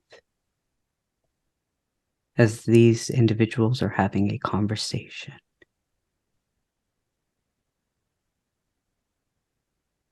The old crone speaks again. Not by them. Your word on council is forfeit. You and I share similarities, cast out by certain voices. Thus, I will help you in this endeavor. Yet, what you ask will come at a great cost. I will do anything for her. After a long pause. Very well. Then a deal has been made. You watch as this crone individual begins to etch diagrams into the chamber floor. As they finish, they conjure 5 objects that are placed within these etchings. Do you wish to push further into this vision? As long as it's with me, I'm going to keep watching. Okay. I want the juicy lore. Give me the juicy lore right here in my hand, please. Thank you. And then Reverend Varkan, as you push further into this vision, these shadow forms of these objects become clear to you. 5 canopic jars available. All of them are open. No lids are sealed. 1 made of limestone. 1 made of bone. 1 made of marble. 1 made of obsidian. And 1 made of gold. You have until the precise moment that the companion ritual is complete. Should you miss the opportunity to gather the components, all of this will be for naught. Yet I still receive what was promised. You watch as the dark-clad individual grips his spear. I am entombed here, you witch. Exiled from the surface. The components to seek are out of my reach. That is your complication.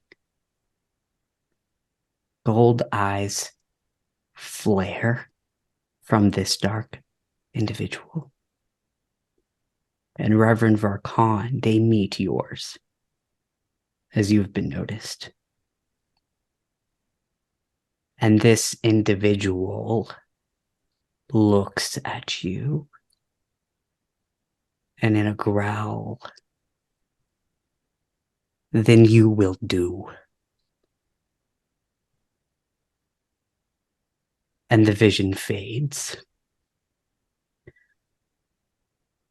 As you stumble, clutching the side of a pew to sit down, you take 2 points of exhaustion. What's that for me? Yeah. As you peered deeper and deeper into this vision. With that being said, you all have completed your first quest, and you all have leveled up. You're all now level 5. There are 2 ways for you to level up. So, you can sleep, or you provide prayer at the sanctuary at a church or altar that you worship. And since you're all at the Gravehaven, you all can provide worship here. And so you do not have to take a long rest or a short rest to level up, so long as you are in the Gravehaven or at an altar that you worship. So we're going to go on a break and have you all level up. Gather your thoughts about everything that kind of happened, and start planning your next moves. So we'll be back in about 10 minutes.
And welcome back. Reverend Varkan, as you have stumbled out of this vision, time did not cease for you. It continued to move as you watch WYTHE pass by you. And Izzy, you watch as Reverend Varkan stumbled and kind of caught themselves on the pew. And they're taking a moment to themselves.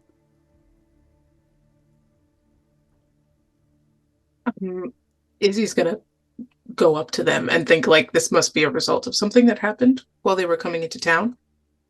Are you all right, Reverend? Oh, I think I'm all right. Isidora, thank you so much for asking. Your friend is very interesting. Yes. Wanda. Wanda. Yes. I'm sorry, I guess I'm a bit tired from the journey. I could use a good night's rest. If you are hungry, the refectory is through there, and they point in the direction of the courtyard where we had just come from. You can get some food if you like.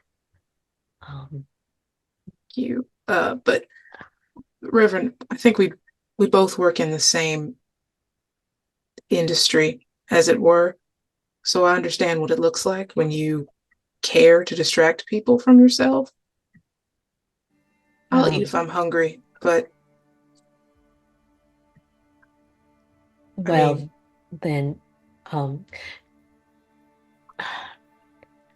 I don't know how to explain what just happened to me.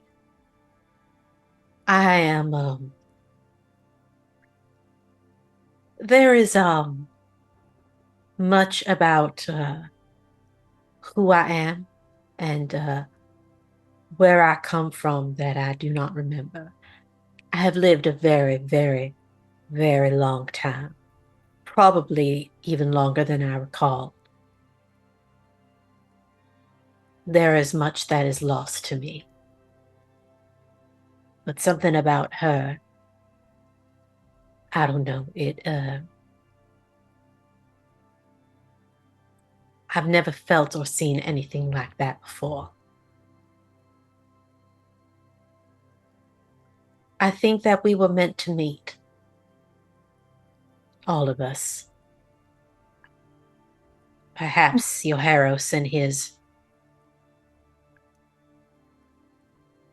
his might has seen fit to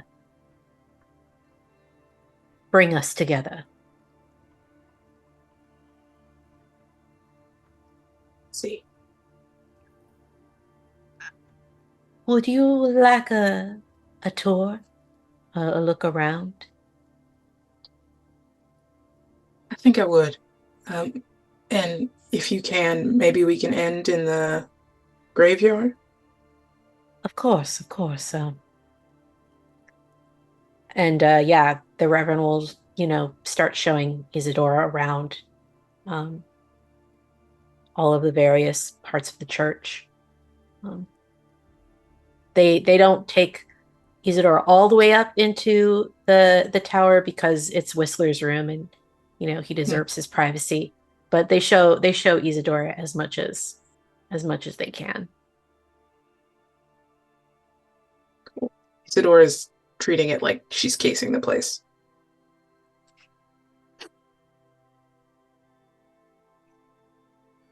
And then, when the time comes, they bring Isidora to the graveyard.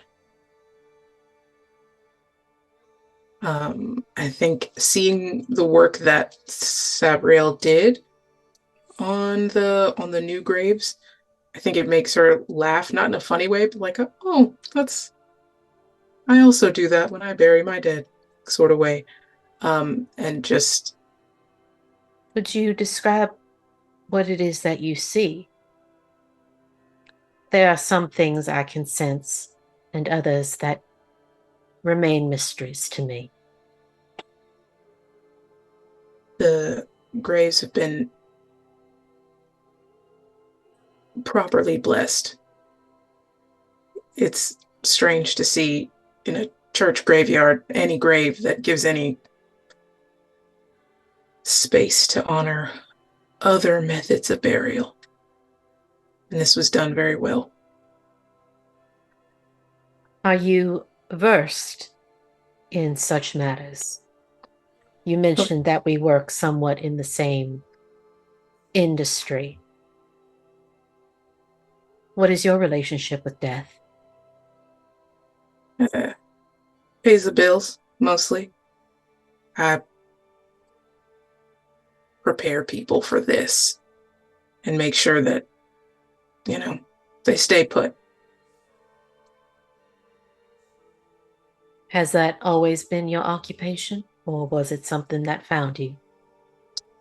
Oh, it's me and everyone before me as far as I can remember. It's a family business. I see. I don't know what it is, Isidora, but ever since you and Wanda became an unwitting part of our group, I don't know. I feel like we did some real good for the first time in a long time, as far as I'm concerned. This area becomes more and more dangerous, and people fall further and further away from understanding. Well, nothing about this place looks comfortable. And she looks at the graffiti and sort of falling apart windows. But sometimes it's nice just to see someone trying to stand. I think you're doing plenty. I think this place was once beautiful, but I don't really remember it. I'm just doing the best I can. And it's not as though we have the same level of support we once had.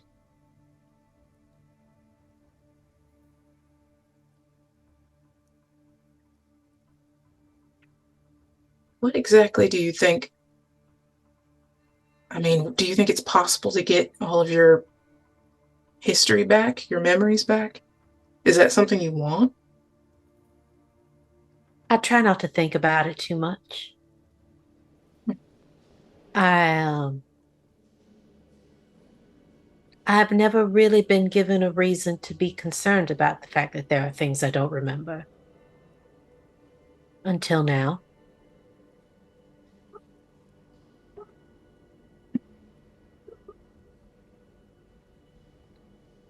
I should probably speak with Wanda.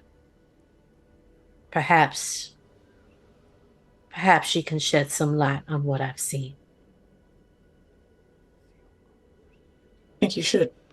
And be honest with her as much as you can.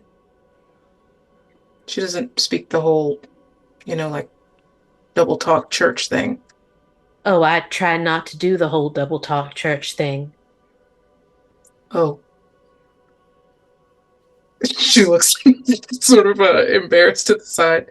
I don't think that's something that we can control anymore. Perhaps you're right.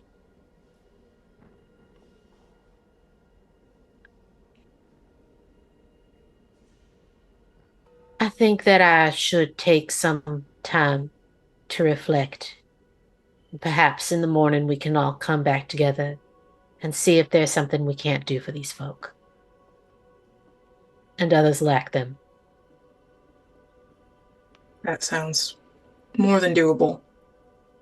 I'm probably going to be out here for a little bit, but I'll get back inside as soon as I can. Do take care. Keep a wary eye out. We don't know who followed us, if anyone. I certainly don't want to see you getting in any more trouble. Uh, do you think it would be clear that Reverend Varkan can't see Isidora right now? So they can feel and sense Isidora Mm-hmm. and can, to a certain level, see her. It's kind of like, I would imagine, like an echolocation, sort of a tremor sense. Like if she were to move away, they would be able to tell. They have a general idea of where she is, and that sort of thing. But it isn't like vision. It's more like a like a very highly intense spatial awareness, and very acute hearing. Okay. Then I think Izzy's gonna drop her drow look while she's talking, while she's saying goodbye to the Reverend. Not say anything about it. Just. I mean, because yeah, Reverend Varkan, unless somebody like outright told them what that person looked like, wouldn't know. So Good. So yeah, Reverend Varkan will head back towards their own room to turn in for the night, basically. Okay. Perfect. And Isidora, as you were waiting in the graveyard, you watch as Reverend Varkan leaves. WYTHE. As you focused in on this individual, you didn't pay too much attention to Reverend Varkan. You moved too quickly to take notice of them sitting down. So you're not sure precisely where they were or where Izzy is. Your main focus was on that individual. What would you like to do? Are we alone? Have they stopped, or have they kept moving? Where are we right now? I would say if you continue to follow them, they just go into a little alcove of the church just to kind of be alone for a bit, yeah. But they've stopped. They've stopped. Okay.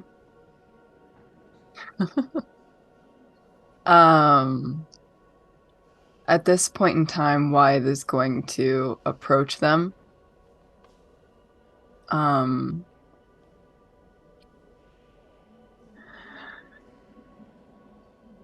Hi. Who are you?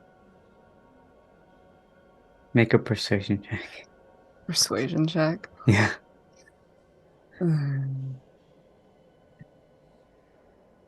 Yes. Ooh, what happened? That's not good. Amazing. 14? Here. There we go. What was the persuasion? It was a 14. Okay. They will roll. Oh. You watch as this individual, you startle them. They kind of whip to look at you. Cock their head to the side.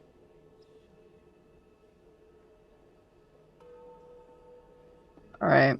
I speak to them in Cryptlic and I ask them again. Hi. Who are you? They'll respond. I ask them in Infernal. No, they will respond. They will respond? They Okay. will respond in Cryptlic. Oh. All right. Great.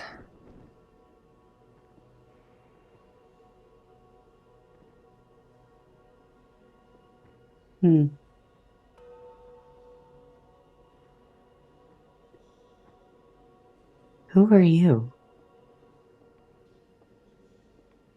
I asked you first. You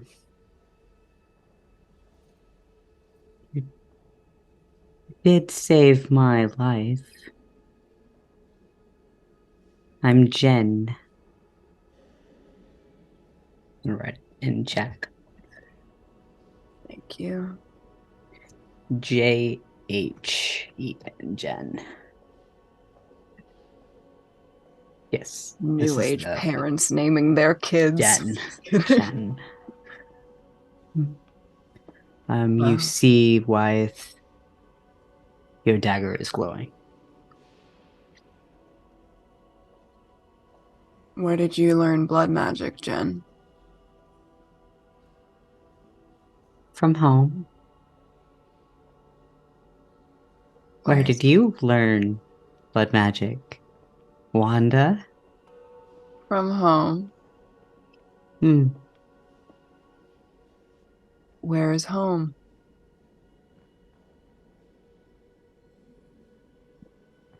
Make a persuasion check.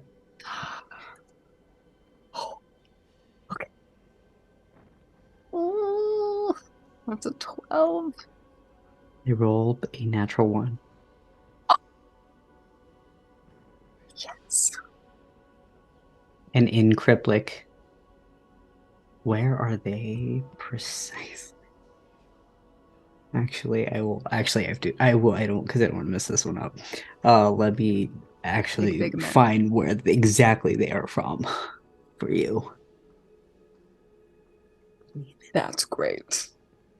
Yeah, maps. Yeah. Okay. Yep. I'm from Drantak. Mm. You find out exactly where they're from. I know exactly where they're from. Is that what you said? Make a history check.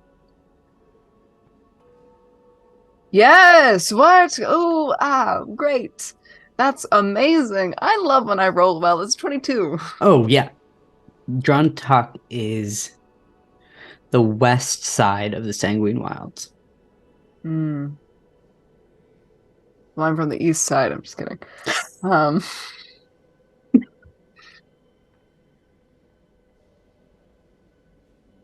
How long have you been in Crusadia? Not long. Hmm.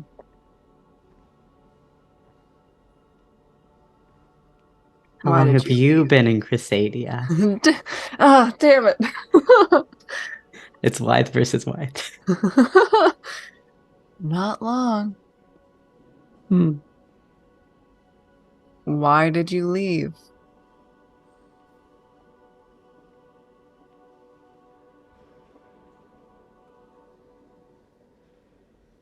To see what the rest of the continent had to offer.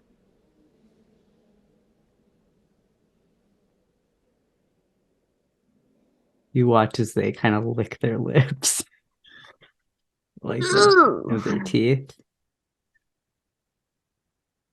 And for a brief moment, you watch as their eyes that were green flow into red, crimson,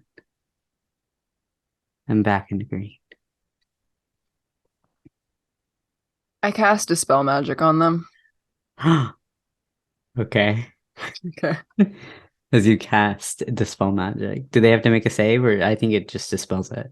It save? depends on what the level of the okay. magic that surrounds them is. Okay. So I'm casting Dispel Magic at level 3. So essentially, any spell 3rd level or lower, and it automatically ends. Yeah. But if Alright. it's 4th level or higher, they have to make an ability check. Perfect. You watch. Oh, that is true. Zebulon is watching this whole thing. I forgot about that. Oh, Okay. yeah. Oh, yeah. So you watch as this tiefling image fades away, and standing before you is a pale individual, long hair, blonde, sort of similar to yours.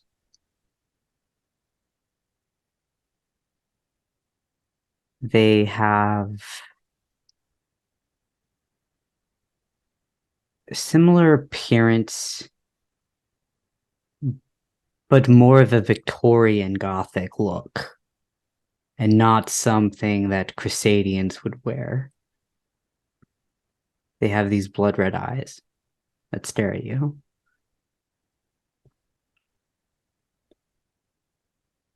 And they have dark purple sunken eyes.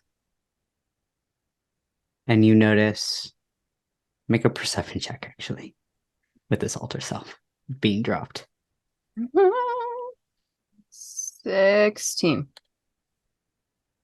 You watch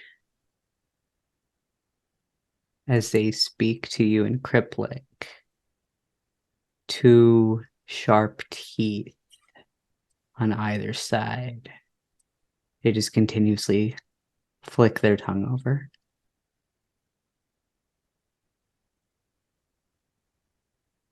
Hmm. Are you going to tell on me?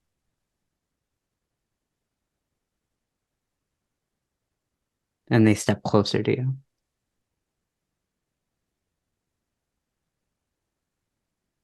Are you going to do something stupid?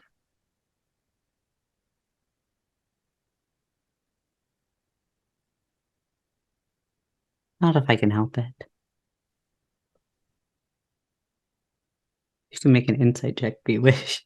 Yeah. Okay, if you wish. I do. Well, too bad. My luck's wearing off. No, not spells. Abilities. Perception. It's an 11. Okay. You're not sure quite if they're telling the truth or being honorable to you, but you do notice that they look very malnourished.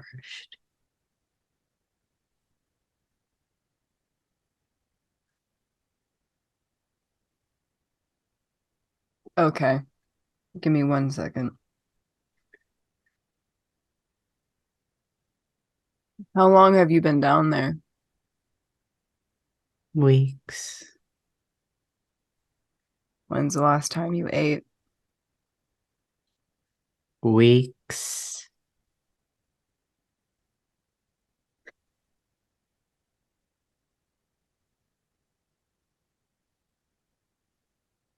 You know I can't just let you go. Well, that's fair. Crusadans are all over this place. The crest would find me, sure enough. But it's the Aractane soldiers I'm worried about. What are you talking about? Why? How long have you been in Crusadia? Just got here. And don't cross its borders to the east. What's over there? I meant to the west.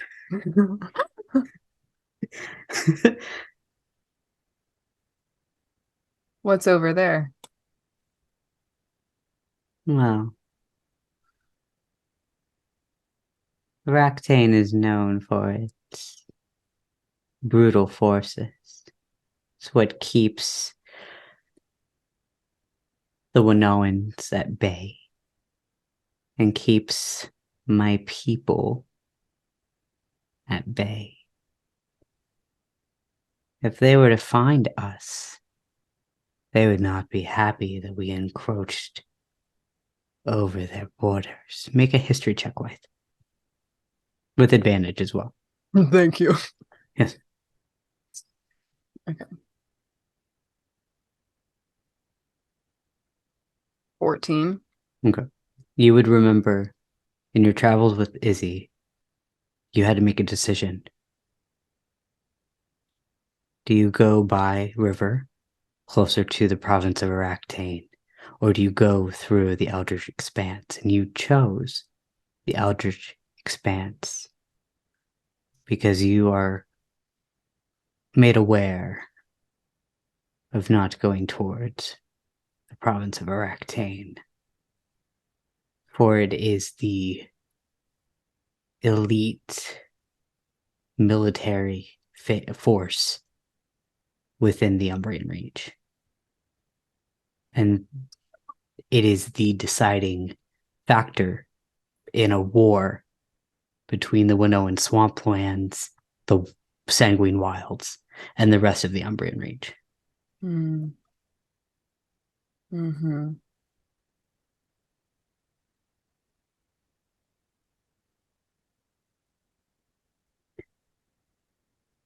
So why Crusadia? Hmm.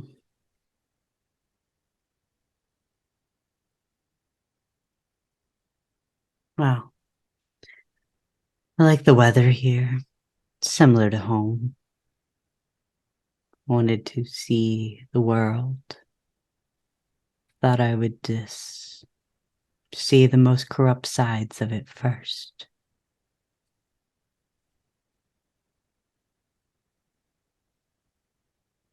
Well, you found the best of it. You were saved. What were you going to do if you couldn't get out?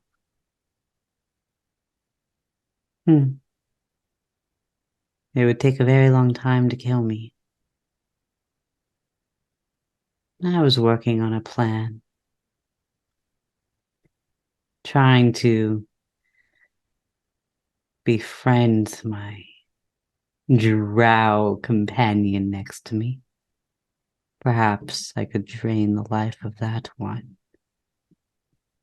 First, I'm not here to be malicious. I'm here to survive.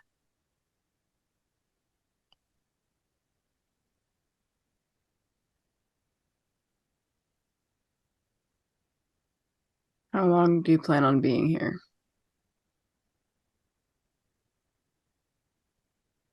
I'm not sure.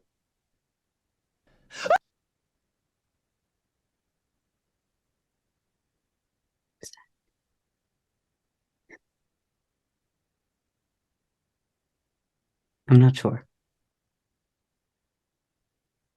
Hmm.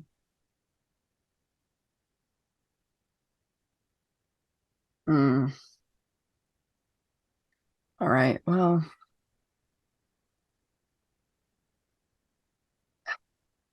How long are you planning to be around? not for long. Why are you here? Didn't mean to be here. Stumbled our way across the borders, it seems.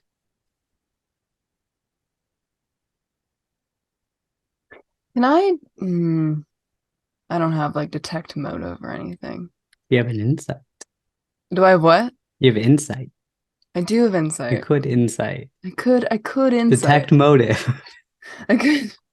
Oh, yay! Oh, dirty 20. Okay. You get the sense that this individual is here to survive and in a weird way is not a monster. In a weird way is not something that you have this feeling within yourself of how would I say? In a similar way as yourself, that you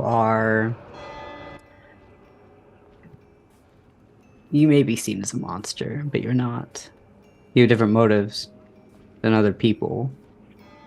And at the end of the day, survival is all that is on your mind. And so you share a lot of similarities with this individual. You will know that they do need to feed. Okay. Then That Wythe is certain. will take out her dagger. And she will get. She carries around a few vials with her, so she'll get a large vial. And she'll cut her wrist and she'll fill it with blood. You watch as this individual takes a few steps closer to you.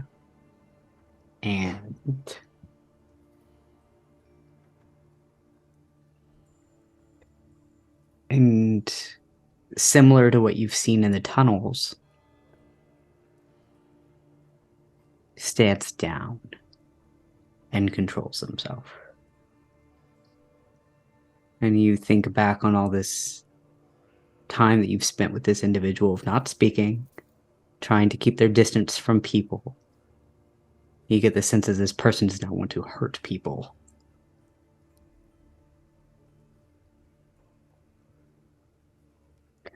When the blood is finished draining into the vial, Wythe will hand it to the individual and cover up the cut on her arm with her robe. I don't know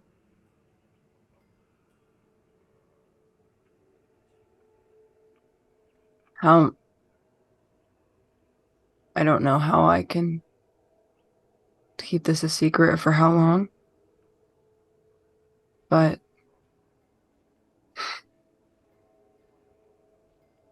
and Wythe drops her disguised self. Okay. Huh. You look much better like this.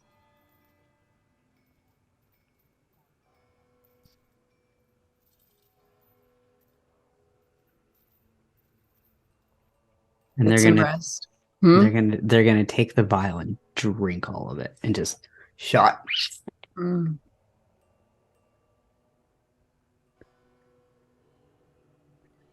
They look at you.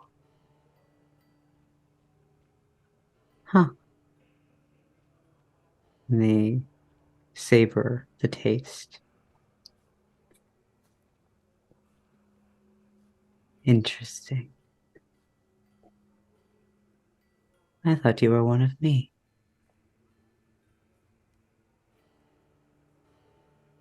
Not quite. And they'll nod and move past you. Back towards the area of... Actually...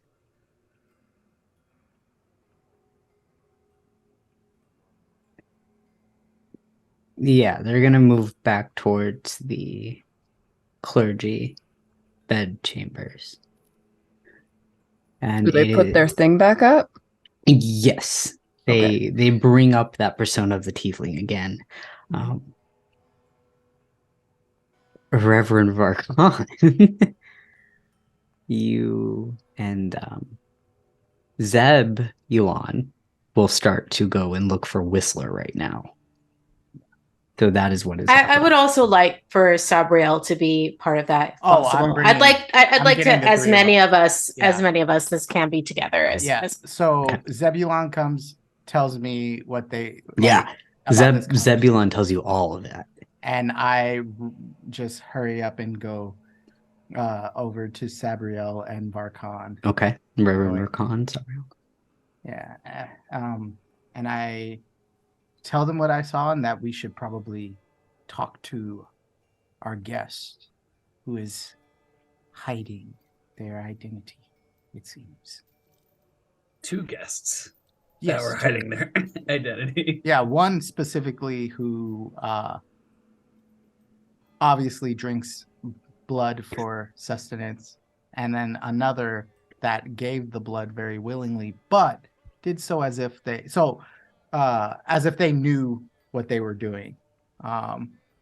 You like cutting open the blood and having vials for it and being ready for it. It also dropped their disguise. Oh yeah. No, all of that is being relayed. Great. And I just say we go over to Isidora and White's little place. Wanda, you mean? Oh, Wanda. Thank you. Yeah. Wanda. Okay. I understand your concerns, Whistler, but it seems to me that we had a problem, and then Wanda so very kindly solved it for us. It does seem that way. But it also means that one of them is injured. I'm more than happy to speak with them if it will put you at ease, Whistler. But I do not want us to go there with the idea of accusing them of wrongdoing. They've been incredibly helpful. Even if it was self-serving, I would prefer not to attack our guests.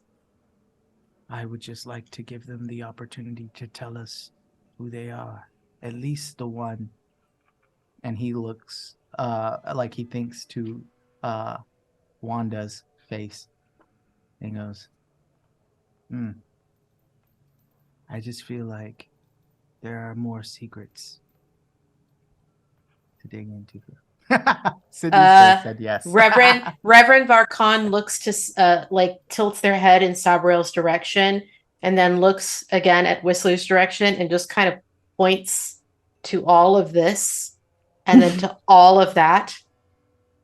People have reasons to hide the way they look. Mm-hmm. Haven't you? Had a reason to hide who you are? That is true. But Let I us- also don't take the kindness of others for granted.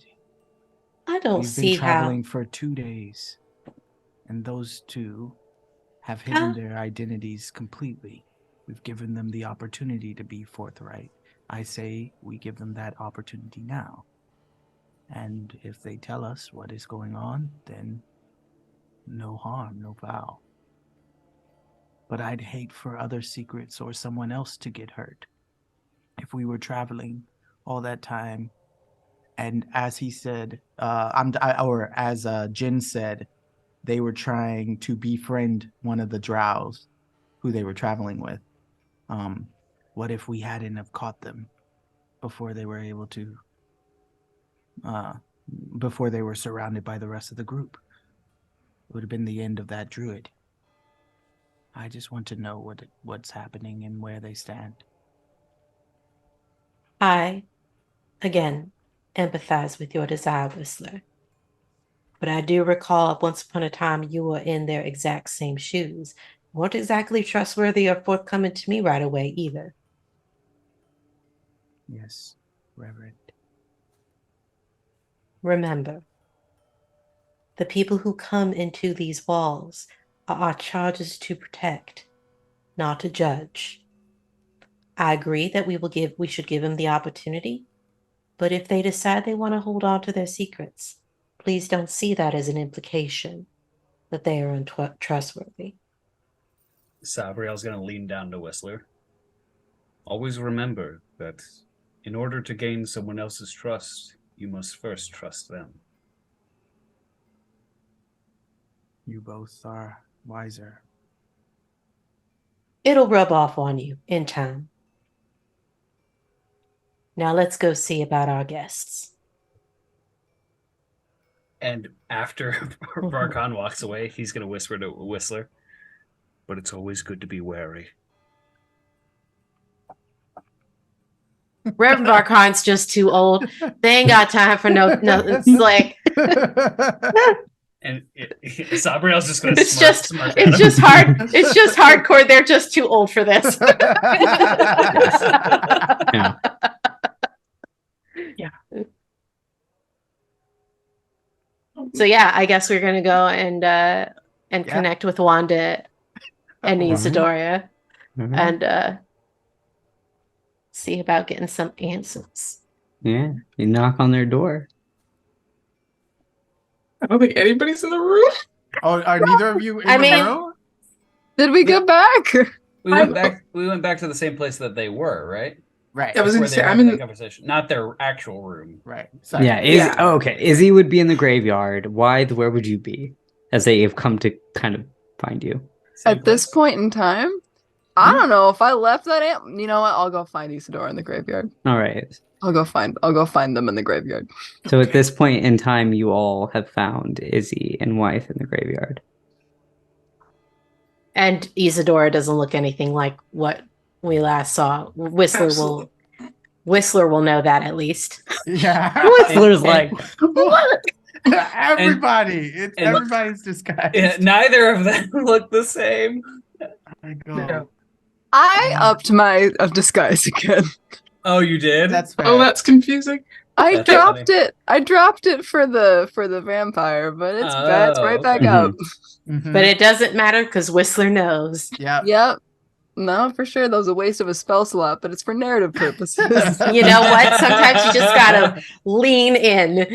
It's fine. You'll have a I- nap in a second. As we approach Isidora, who I've never seen before, I lean over to the Reverend and I go, I've never seen this person in my life.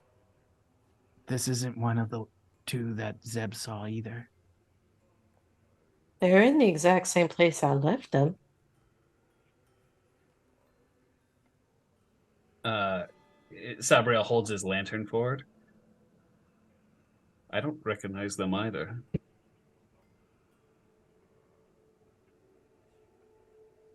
Are you all close enough for us to? Yeah. I know we can see you, but We're probably walking. We're in your probably direction. murmuring in between the three of us okay. as we're coming up. Well, there's only one way I see to break the ice. And Sabriel's just going to walk forward with a smile on his face. That's not creepy at all. Oh my god. Hi, everybody. Hey. Well, I apologize that I didn't give you a proper introduction earlier. I'm Sabriel, and who might you two be? Sworn we did this already. Not with Sabriel. He was not with us. Yeah. No, okay. Yeah, no, you can call me Izzy, and she's clearly like crying a little, sort of wrapping up a little bit of crying. You can call me Izzy. Are you all right? I'm fine. I don't know. I'm an empathetic crier, I think. This is weird that no one... Whistler was mentioning to me that you do not look the same. Yes, you seem to be very different. No longer drow. Right. No, that was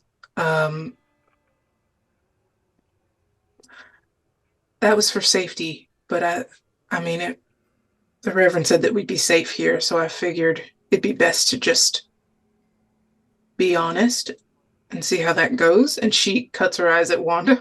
I look over at Wanda as well. And Sabriel is also going to look at Wanda, but reaches his hand out. May I see your arm?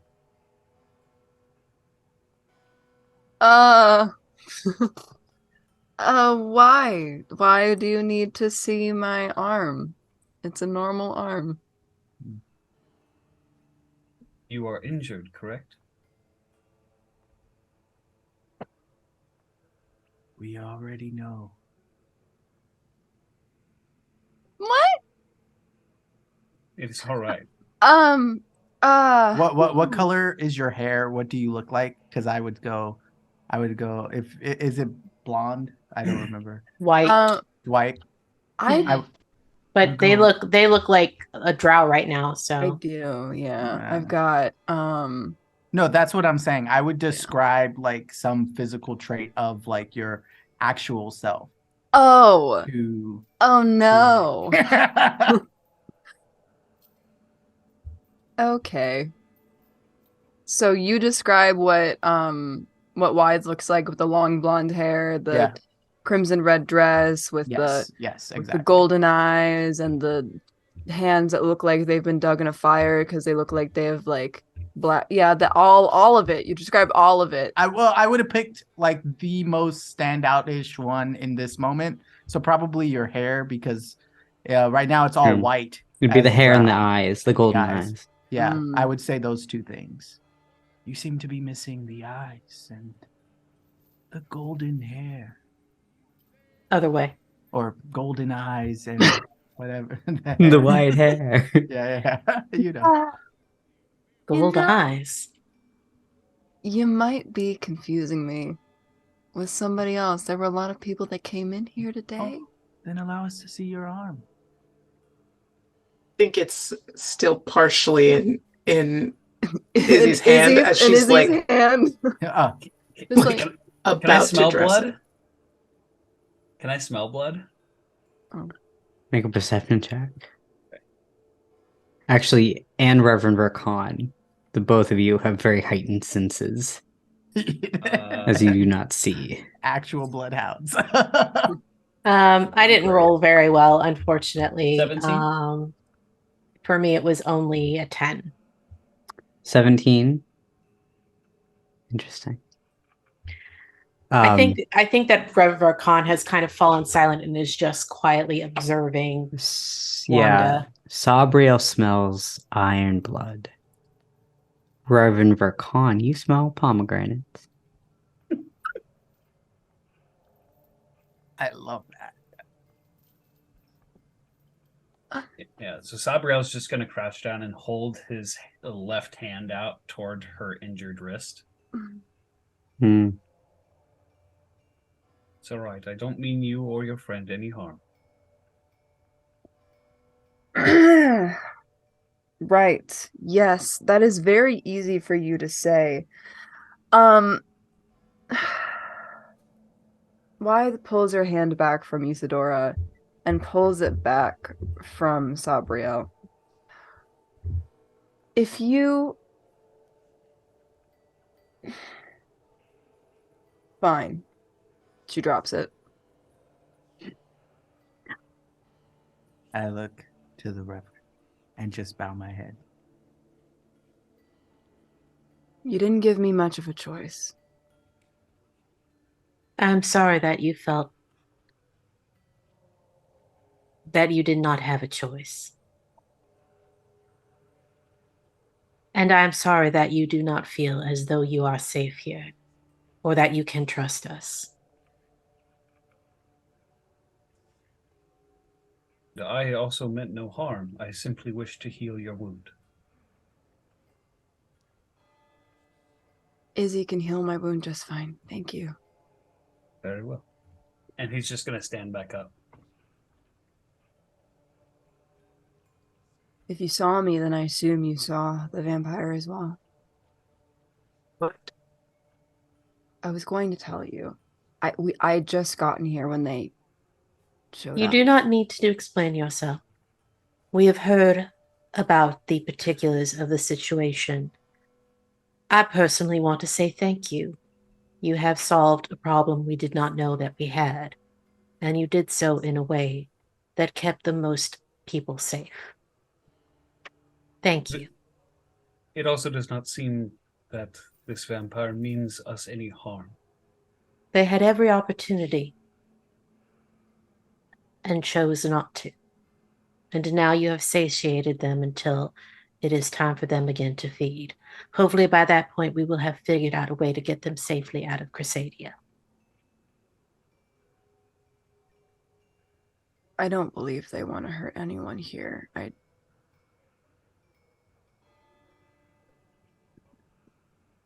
They can't help what they need to survive or what they have to do to survive. And I do genuinely believe that this one just wanted to get out. Well, that is a nice segue into what I was hoping to speak with you all about. Obviously, neither of you two are obligated to help if you do not wish. You are strangers here, but I sense that perhaps there is more that we could do together if you chose to stay. There is a problem in this land, a problem that we are now neck deep in, and that is the continued oppression of people like Isidora and the lack of safe ways to ferry these poor souls to safe lands. But I think if we all put our heads together, we might discover a way to better transport these people. I do not understand what the Archdiocese or the government of this land is trying to accomplish, but I will not see any more suffer and die if I can help it. Death comes for all of us in the end. That is the way of things.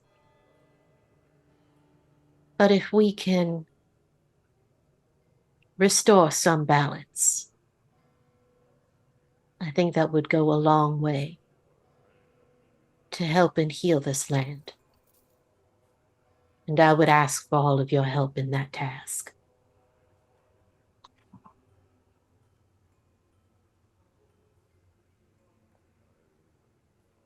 There is also something that I think I should share with you.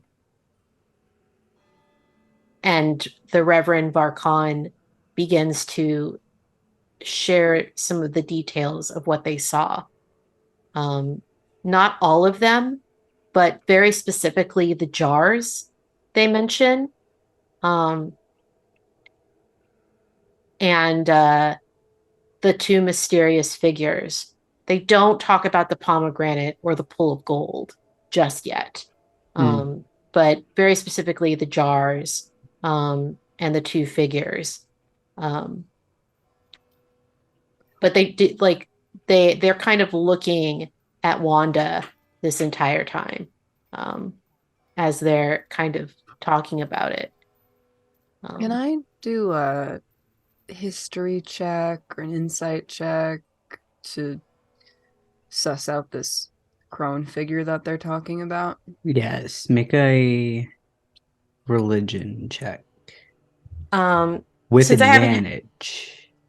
Since I haven't had the chance to do so yet either, may I make the same check for the tall man with the spear? You don't even have to make a check. You know who this is. That is the Death Warden. Yeah, it's your Harris. But go ahead and make I will tell you that is the Death Warden. It's my boy. And Death go ahead and Warden's make hot. a religion check with advantage to glean more of the situation. It's interesting how closely Sabriel resembles him in vibe. Like the vibe is very similar. Did advantage or Yeah. just okay? With advantage. Tell me that in 20 minutes. I got a 25 for religion. I got a 24. Okay, so let's do Reverend Rakan. Wrong. I also got 24. That's what. Okay, I'll do Reverend Rakan and then I will let WYTHE go. So, because you are 2 Ps to the puzzle right now. So, Reverend Rakan, you do understand that is the Death Warden in your vision.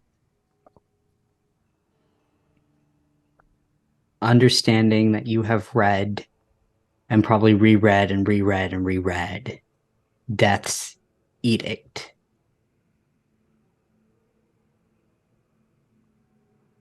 That situation in your mind travels back to part of the lament within the Death's Edict of a particular passage that stated that the Death Warden had made a bargain.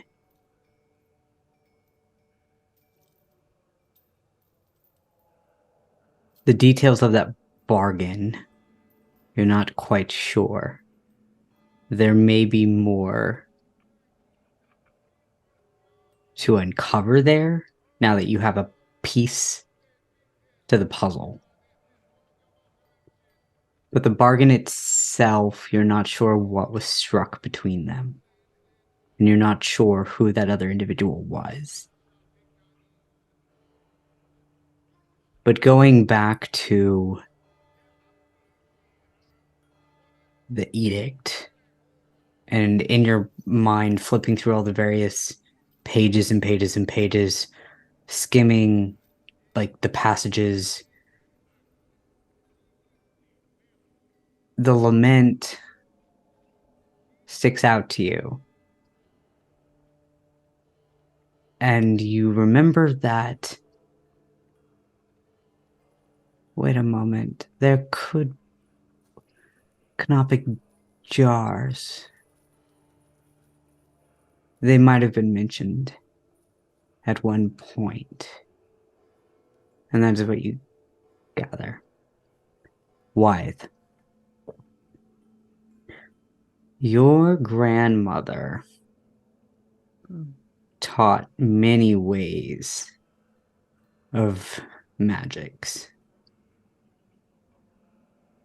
And she would often entice, but also scare you in the stories of the soothsayer. The soothsayer was an old crone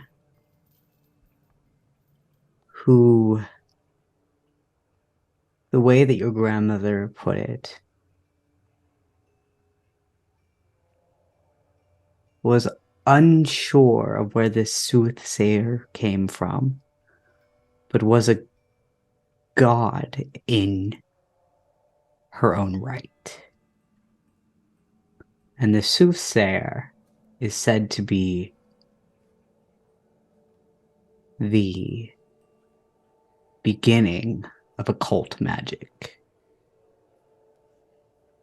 And so your grandmother would have told you of many various stories of the soothsayer, of hexes, of curses, ritualistic circles that your grandmother would say was passed down, passed down, but through generations, and they all lead back to the soothsayer. And as you hear Reverend Varkan describe that individual of no eyes, mouth full of sharp teeth, that could be the soothsayer.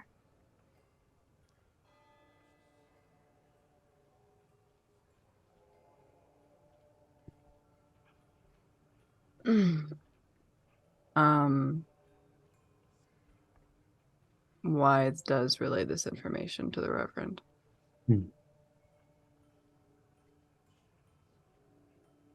Not the part about her grandmother teaching her magic. Got it. Okay. But that her grandmother told her stories about the soothsayer. Got it.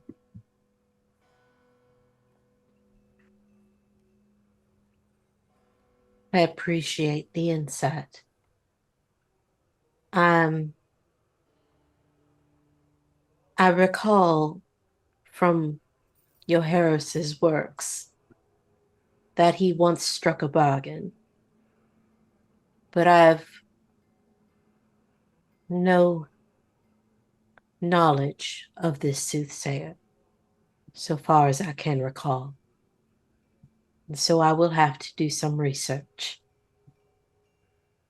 But it seems to me that there are connections here that bear exploring as we do our work.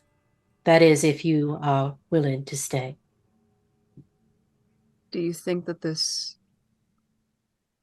whatever you saw is recent, or do you think it happened in the past? I could see. So I think it must have been sometime in the past. If it was me in the vision, that is. I have to imagine that it was. But I cannot be sure. Wythe is going to look at Izzy. The oh no, go ahead. No, you go ahead. I was just gonna say that the delivering druids from evil thing makes sense, sort of, to me, but I don't understand what we all have to do with what looks like two gods having a conversation. Is that what we're talking about? I'm not sure what it has to do with us either. But it isn't every day that you walk past a person and suddenly you're knee-deep in a vision. That means something. At the very least, Wanda and I are involved. I cannot speak for the rest of you. Izzy, You're involved. I am involved. I will go with you. I don't, I don't really know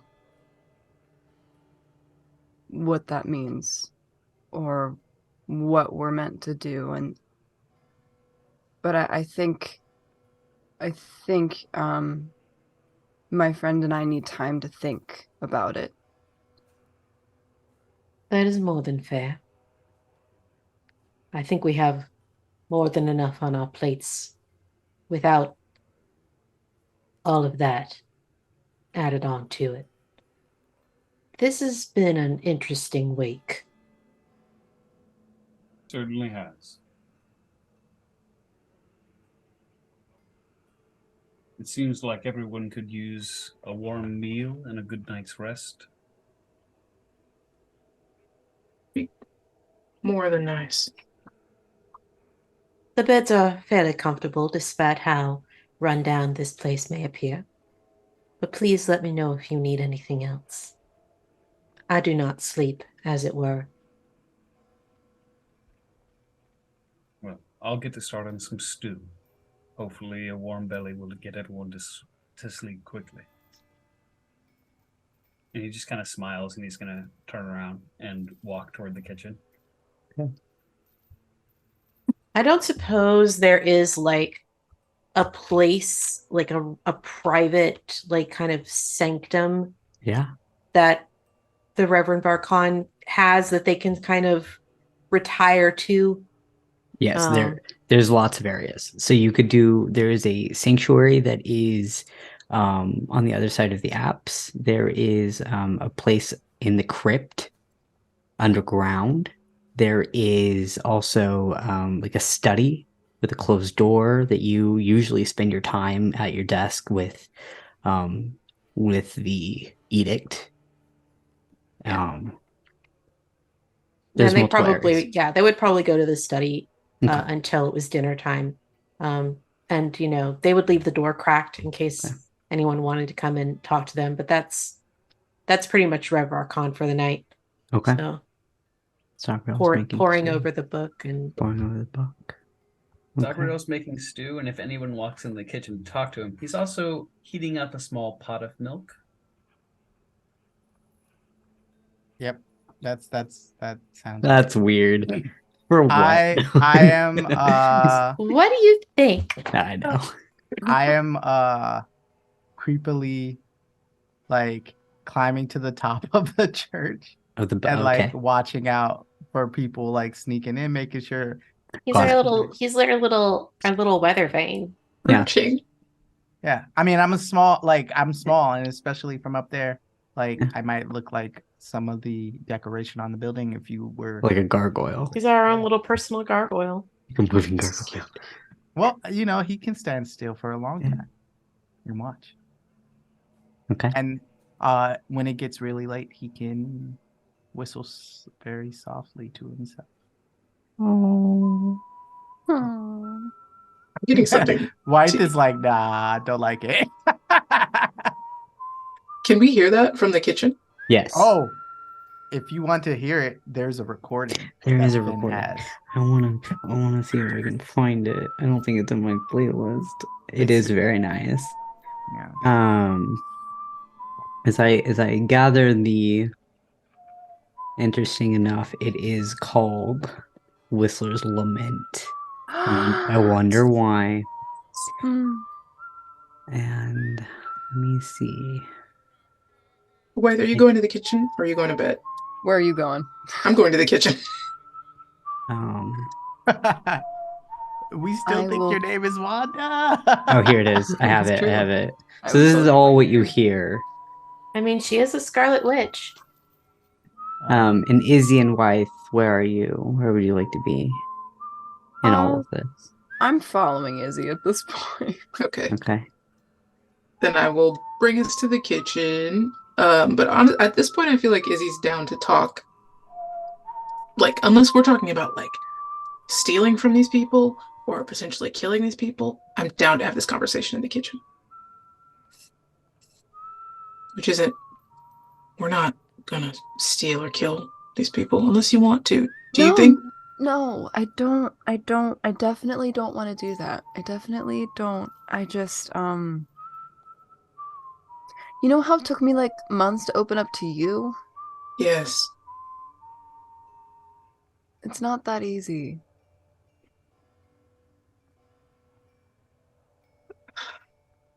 Look, I think you're kind of getting tripped up on the whole trust thing. There's so many levels to what that means. I trust these people won't kill us in our sleep, and that they actually want to help Druids as a whole. Nothing farther than that. You don't have to trust people with all of your heart. You just keep it convenient. And if I'm wrong, we'll make it right. I understand that. I do. And I'm trying not to be unreasonable. And I trust you. More than anything, I trust you. And I do trust your judgment. I guess we never really talked about where we were going. We were just going.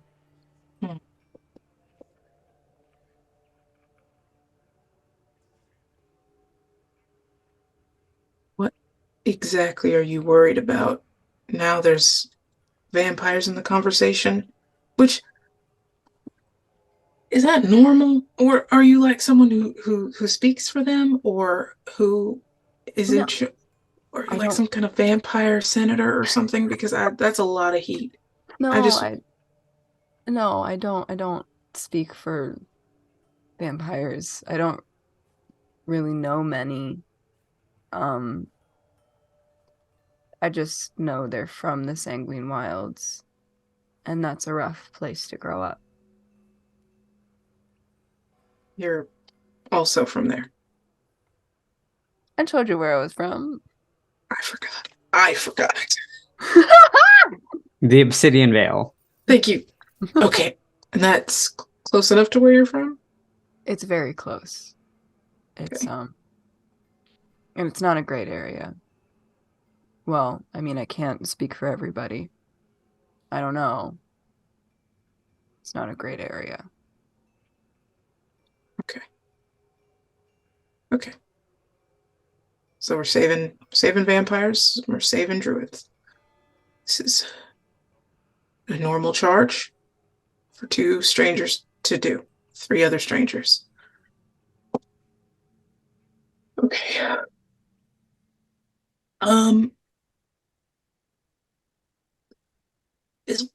Is Wanda gonna be a thing the whole time? I'll tell them eventually. The baby steps. I'm working on it. I didn't really get a chance, you know?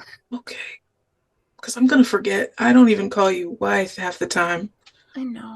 I'm down for the plan, but I got about 3 slots for secrets, and they're all sort of full.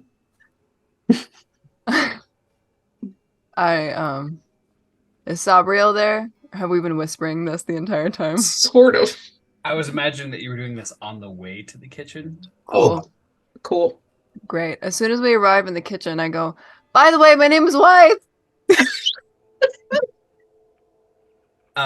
So as you walk into the kitchen, you actually are catching Sabriel in the middle of taking off his like upper armor to get ready to cook. Oh. And so he's Y'all. like partly in the way of like stripping off this armor, and he's wearing this pretty much like torn up sleeveless tunic shirt underneath, but Wes knows what he's doing right now. Look at all of tattered us. and Yeah. beaten up. But this guy I'm is sorry, this- we need to pause the Yeah. stream so everyone can get a glass of Yeah. water. Excellent. Thank you so much. He takes off his battle helmet. His mask is still on, but his long flowing white hair comes out, and like you can see he's pretty much a 7'8" tower of muscle. And he just sets the armor down, and you hear this loud thud on the table, as you could probably tell that this is probably 200 pounds worth of armor, or maybe like 150 pounds worth of armor. And he just looks up at the two of you coming into the room and smiles. Yeah. Welcome. It'll be a few minutes before the stew is completely ready, but you are free to be here, and it's a pleasure to meet you, Wythe.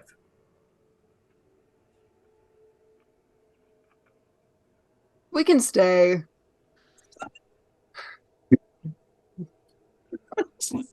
I think we're all in agreement. What is that? What did you do here?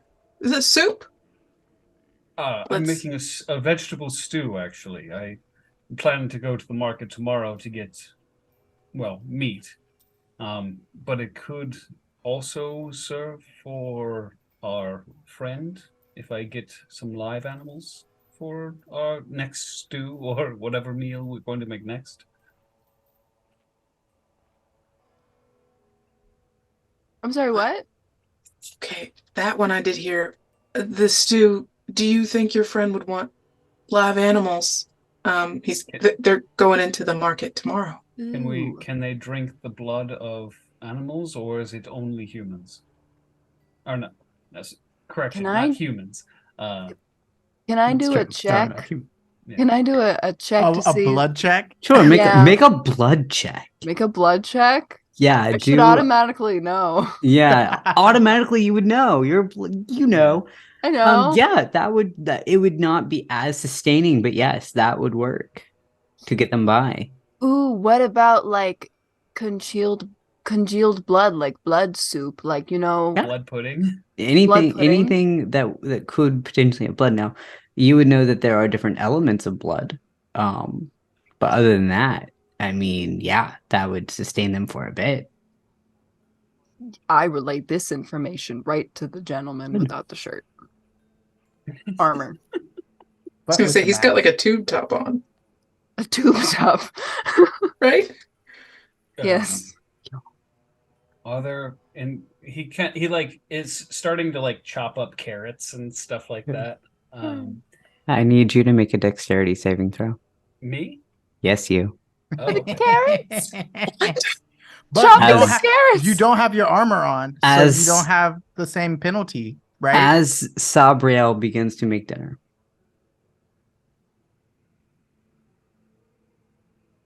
Not good. So 6. Great.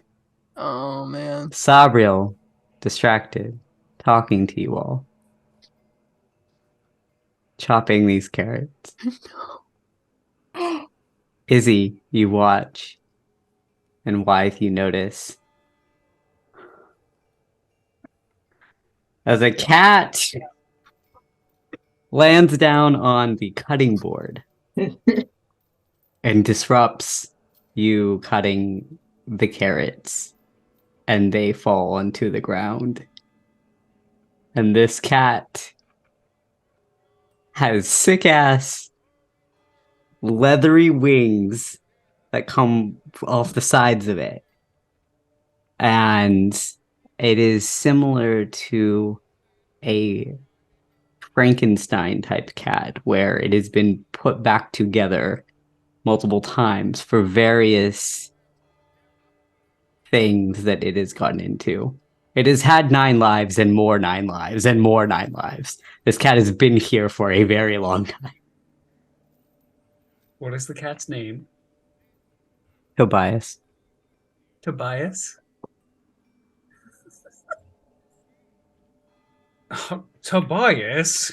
You knocked my carrots on the floor, and he's gonna like pick the cat up and just like snuggle his nose in like this. Yes, you're a good kitty. All right. And he's gonna set him down on the ground. I'll get your milk in a second. Sorry about that. I'll get more carrots going. And he's gonna take the warm pot of milk off the stove and pour it into a little bowl and then set it on the ground. Here you go.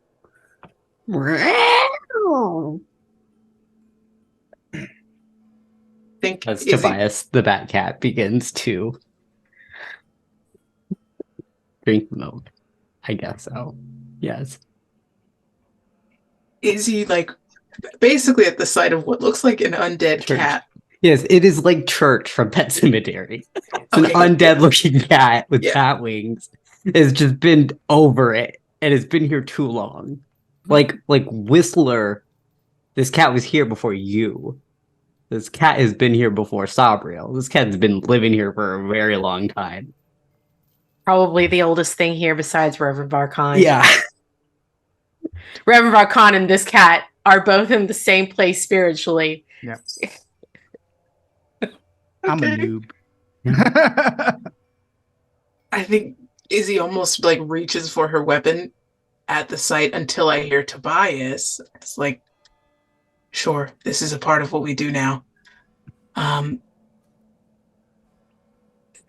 This cat belong to you, or?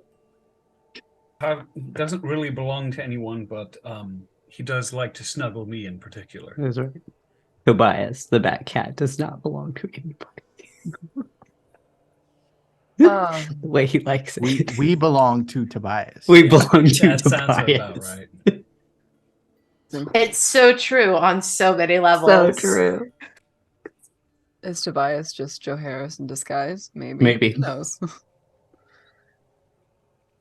I mean, cats were once worshipped as gods, Mhm. and I don't think they've ever forgotten that. Are we theory crafting right now? Is that what's happening? Because no, I'm just kidding. To admit, this is pretty different from, standing in front of a flaming cornucopia holding about 6 bodies over your shoulder. Everyone must have at least 2 sides to survive in this world.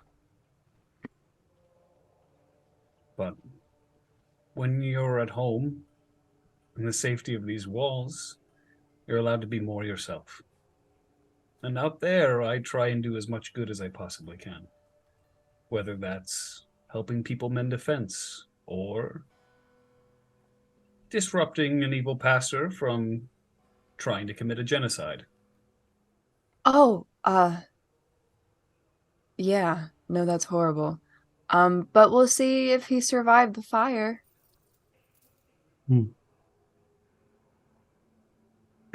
Yes, we'll have to see.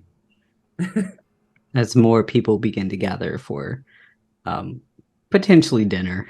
They haven't really had a good meal in a while.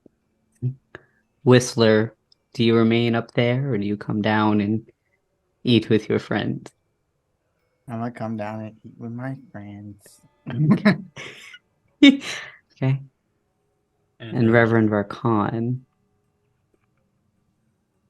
Oh, you're muted. So the Reverend Varkan does not need to eat. Mm-hmm. When they arrive in their study, the first thing they, after a while, when they realize that there's nobody going to come to disturb them, they close and lock the door. Yes. And they, in their study, probably along one of the walls, there is a smaller altar, like kind of shrine area where they probably privately pray. Well, not probably, they do privately pray. Mm-hmm. And the way in which they do this when they're alone and undisturbed is they immediately begin to remove what they're wearing. They lift a crown and veil off of their face. And as they remove those items, you see that beneath the veil and the mask, the slightly desiccated, like the skin is very thin, like parchment. It's kind of gone gray, where it might have once been more kind of a lavender shade. The features of a drow, the cartilage of their long, pointed ears is like almost so thin you can see through it.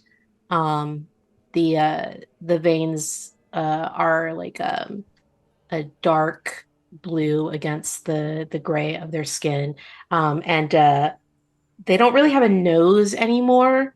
Like the skin is kind of drawn tight against their face, and so like they don't like their nose isn't really a thing anymore. So like yeah, and then they pull off the outer black cloak, and they pull off the robes, and they slowly unwrap the shroud from their arms, revealing, all the way up to their shoulders, their arms, which are covered in these sort of like golden runes. And they like kind of kneel in front of the altar, and they cast commune. Very cool. It is kind of a ritual with them, to cast commune whenever after a long commune with patron after a long trip to attempt to commune with Yoheros. Mm-hmm. They do it every single time they come back after a long trip. Yeah. And Oh, yeah, it is interesting. Okay. Yeah, it is. It has just become something that they do. Interesting. Okay. It's a ritual. It takes 1 minute to cast. Okay. And they just sit in silence, asking What do you, for. Oh yeah. yeah. What do you ask? I think there are a couple of questions that for a very long time they have been asking over and over again. But this is a slightly different circumstance. So their questions have changed. Yeah. Hold on. Let me make sure I understand exactly how I need to ask these questions. This is perfect. Okay.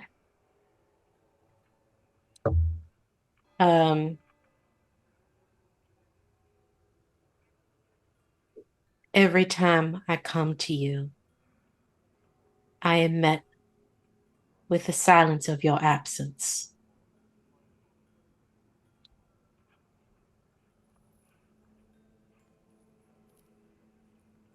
I have done the best that I can to be the vessel for your word. I do not know where these came from or why I bear them. I can only assume it is because I was chosen for a purpose. If Wanda is that purpose, I need to know. Is she who I've been waiting for this entire time? Will I find you if I follow her?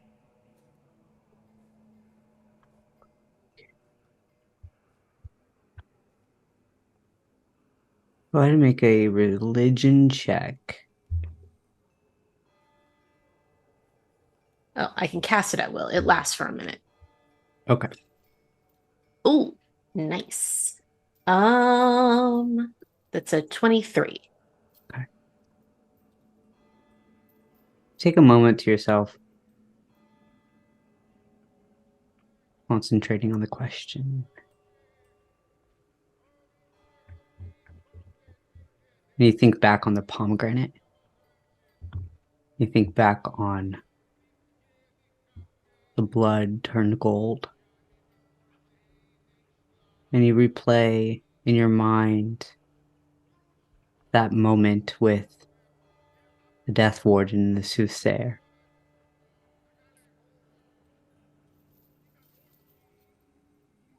And with that, you also gather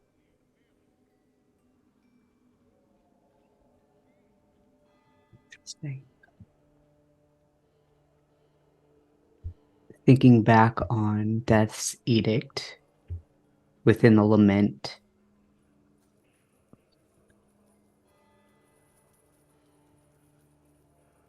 The Wraith comes to mind.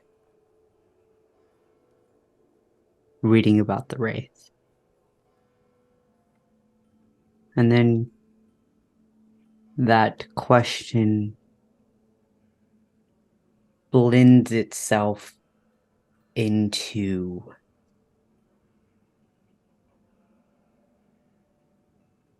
that image of red, that image of blood.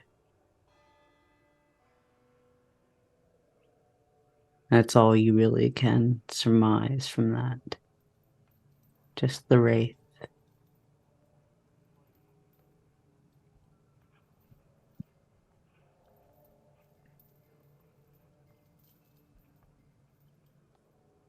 The Reverend sighs kind of to themselves and begins to rewrap their arms in the shroud and redress themselves. And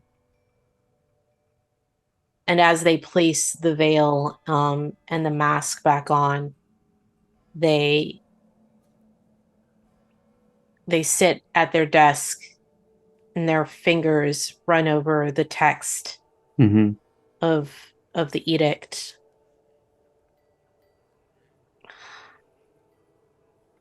Always more questions.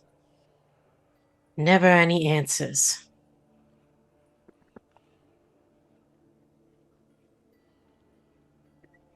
As Reverend Varkan, you sit in your study once again for 100,000th, millionth time,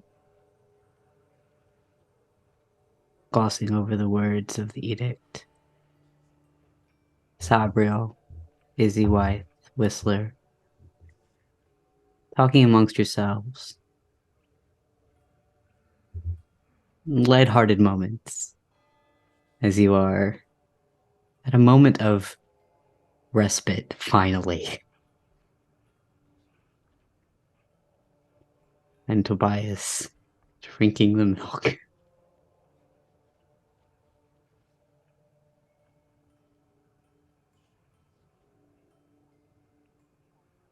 Dawn of the third day since Sabriel buried the bodies.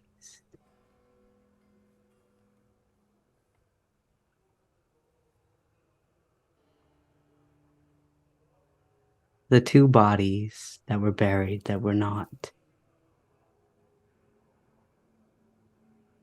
properly righted, I should say. The ground begins to move. As coming out of these graves, two undead individuals. And that's where we are going to end this chapter of Gravehaven. Ooh, wow. That came in clutch. Getting those bodies. That was good. Ceremony came in clutch. Yeah. That was real nice. Wow. What an episode. We had everything. Yeah, so wow. I'm still wrapping my head around it. Let's go around the table and say, hey, this is me. This is what I'm doing next.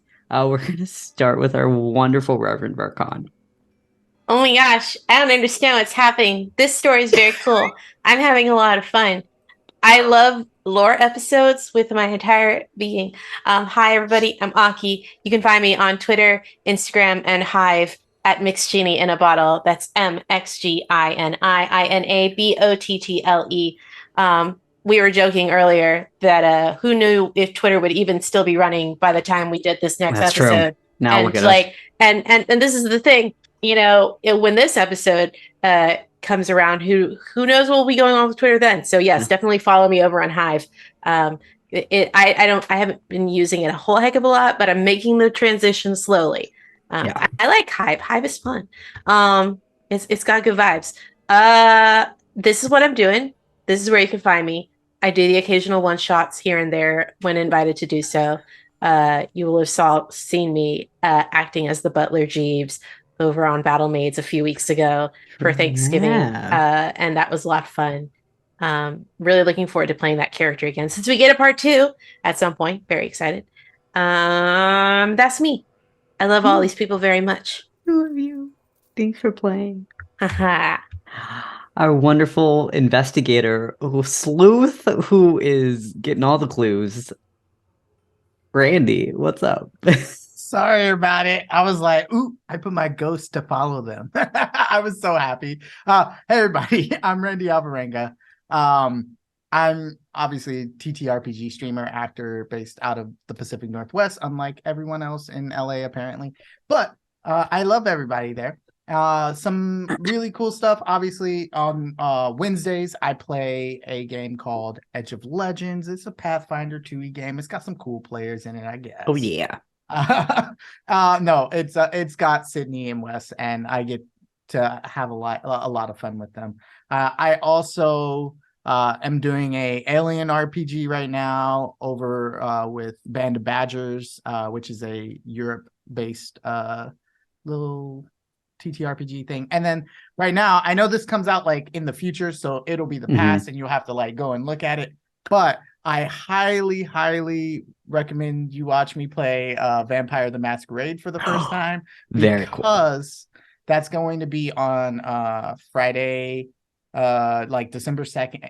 And I'm going to die because there was a poll that came out and was like, hey, do you want this game to be easy, medium, or no chance? And apparently the entire internet has decided my first game is going to be the highest difficulty that you can have. So my goal is to win. I've never been this more competitive in my life, and I'm ready to win. So come find out how I did. Wow, I believe in you. That was like my first game of Pathfinder over with Edge of Legend, and PJ was just like, "You all are dying," and I was like, "This is baby. This is my first game." It's okay. I died every episode of that. To our wonderful, wonderful. We don't even know yet. There's so many secrets. Sidney, what's up? Hello, there are many, many secrets. And I love freaking out at lore. Hello, my name is Sidney Rubino. You can find me all over the internet at Sidney Rubino. I'm an actor. Surprise! Yep. Just go Twitter, Instagram, TikTok, Hive, all of it. Just have fun. I like cross posting, so if you follow one, you'll probably get all it's whatever. But when I'm not here with these amazing people on Wednesdays, I am over on the Nat 20 Productions official channel for Edge of Legend. That is every Wednesday, 8 p.m. Pacific Standard Time on Twitch. I love playing with these people. Dalton Shire was really fun. I wanted more people to die. But if you want to see that campaign, you can check out our YouTube and you can watch Aki, Zach, and Finn die beautiful murder deaths. Yeah. In our horror campaign that we had this last October. I technically did not die. Yeah. I technically did not die. That is yeah. I didn't die myself. I died fell later. on some spikes. Did you see how your character died? I saw how my character died later. Yes. Did my character die later as well, or did I manage? I managed to make it all the way through. Aki made it all the way through. Crazy. Technically, but not as myself. I may or may not have used Finn's character's corpse to check for traps on several occasions. Honestly, I would have too. You have a body. You might as well use it. It was really sad. It was a chaotic campaign. That's perfect. It was beautiful. I love Please watch it. Please watch it. It's great. Every October we do a spooky thing. Because why not? It's October. Yeah. But I don't believe in only October being spooky time. Every time is spooky time. You know what? I agree with you. Yo, tell me about it. I'm gonna grab something off the bookcase. Oh. Ooh. But yeah, that's me. Come find me. And That's cool. And oh my god, it's a bat. That's Tobias. It is Tobias. Just add more cat and maybe more cat. A little less bat, more cat. Less bat, more cat. But yeah, that's where you can find me. Come check out Edge of Legend on Wednesdays, 8 p.m. PST on Twitch. And if you want to catch up, we do recaps every week and I write them. Please watch them. I put a lot of work into those. I'm here for it. To our wonderful, spooky, but not always spooky chef, Wes. Hi, everybody. I'm Wes at Wes _ IRL on the interwebs, at Wes Johnson on Hive. So as these two lovely people said, I play one of the characters on Edge of Legend every Wednesday at 8 p.m. PST and Nat 20 Productions official. It's a blast. I always have a blast with you guys here with Gravehaven. So I can't wait till next week. I'm so excited. Plus, Oh my gosh, to our also secret having, but not secret having anymore, but still secrets. Gravedigger. Zakia. Zach, what's up? Hello. My character has no secrets. And I spend all of my time at Mayday Roleplay, where we play a vampire game. I'm Zach, and you can find me at Zach the Drac pretty much everywhere. The Drac is D-R-A-K because Latin. And yeah, I play a vampire game Very cool. about twice a month. I'm going to be popping in a bunch of other people's streams, so just stay in the community and look for my face. Yeah. Hi, everybody. It means dragon. Drac means dragon. Drac means dragon. It does. Hi, everybody. I am Finn Pierson. You can find me all over the internet, including Hive, at Finn R. Pierson. Yeah. This game was incredible. I've been looking forward to this episode in particular, just getting everybody here at the Gravehaven finally. Oh, I'm so excited. Yeah. So, talking more about Gravehaven, talking more about OscuroMythos. So OscuroMythos is like the channel attached to Gravehaven. So if you really like Gravehaven, there's going to be more content for you. So everything within the world of Gravehaven will be kind of bled into OscuroMythos, and everything is connected all together. It's my own playground, sandbox, cosmos that I'm playing with, and I'm very excited. When I'm not world building and putting all of my heart soul into this show, I'm also in other shows. So I will be this Sunday. You can see me on Cyber Nation Uncensored at 4 p.m. We are doing a Blade Runner campaign, which I'm very excited for. And then I believe I can talk about it on Open Circuit Studios coming up in February. We have season 2 coming out, where I get to play Donnie O'Connor, my favorite lovable mastermind of Leverage Los Angeles. Yes, Leverage Los Angeles, which you also can see all the VODs. I believe they're all uploaded now of season 1 to get caught up before season 2. Highly recommend, because oh my goodness, the finale was intense and crazy, and there's more stuff that's going to be coming out in season 2 that I'm very excited for. Yeah, that's pretty much all that I'm kind of doing right now, is just kind of this and Blade Runner, and then eventually Leverage. So yeah, wow. Maz, do you want to introduce yourself at all? I don't know. You don't know. You're here. I'm not in the show. I don't know. You're tech. I don't know. We can Crew, we can love say you. thank you to our tech our Thank TD you, Maz, for Absolutely. everything you do tech-wise. You're welcome, I family. appreciate you. I love this Maz. show and this Yeah. cast, and I'm happy to be here. I'm happy you're here. and we also thank Q Times for hosting our show. Yes. Thank you, Q Yeah. Times. Thank you, Jake, for putting up with us every week.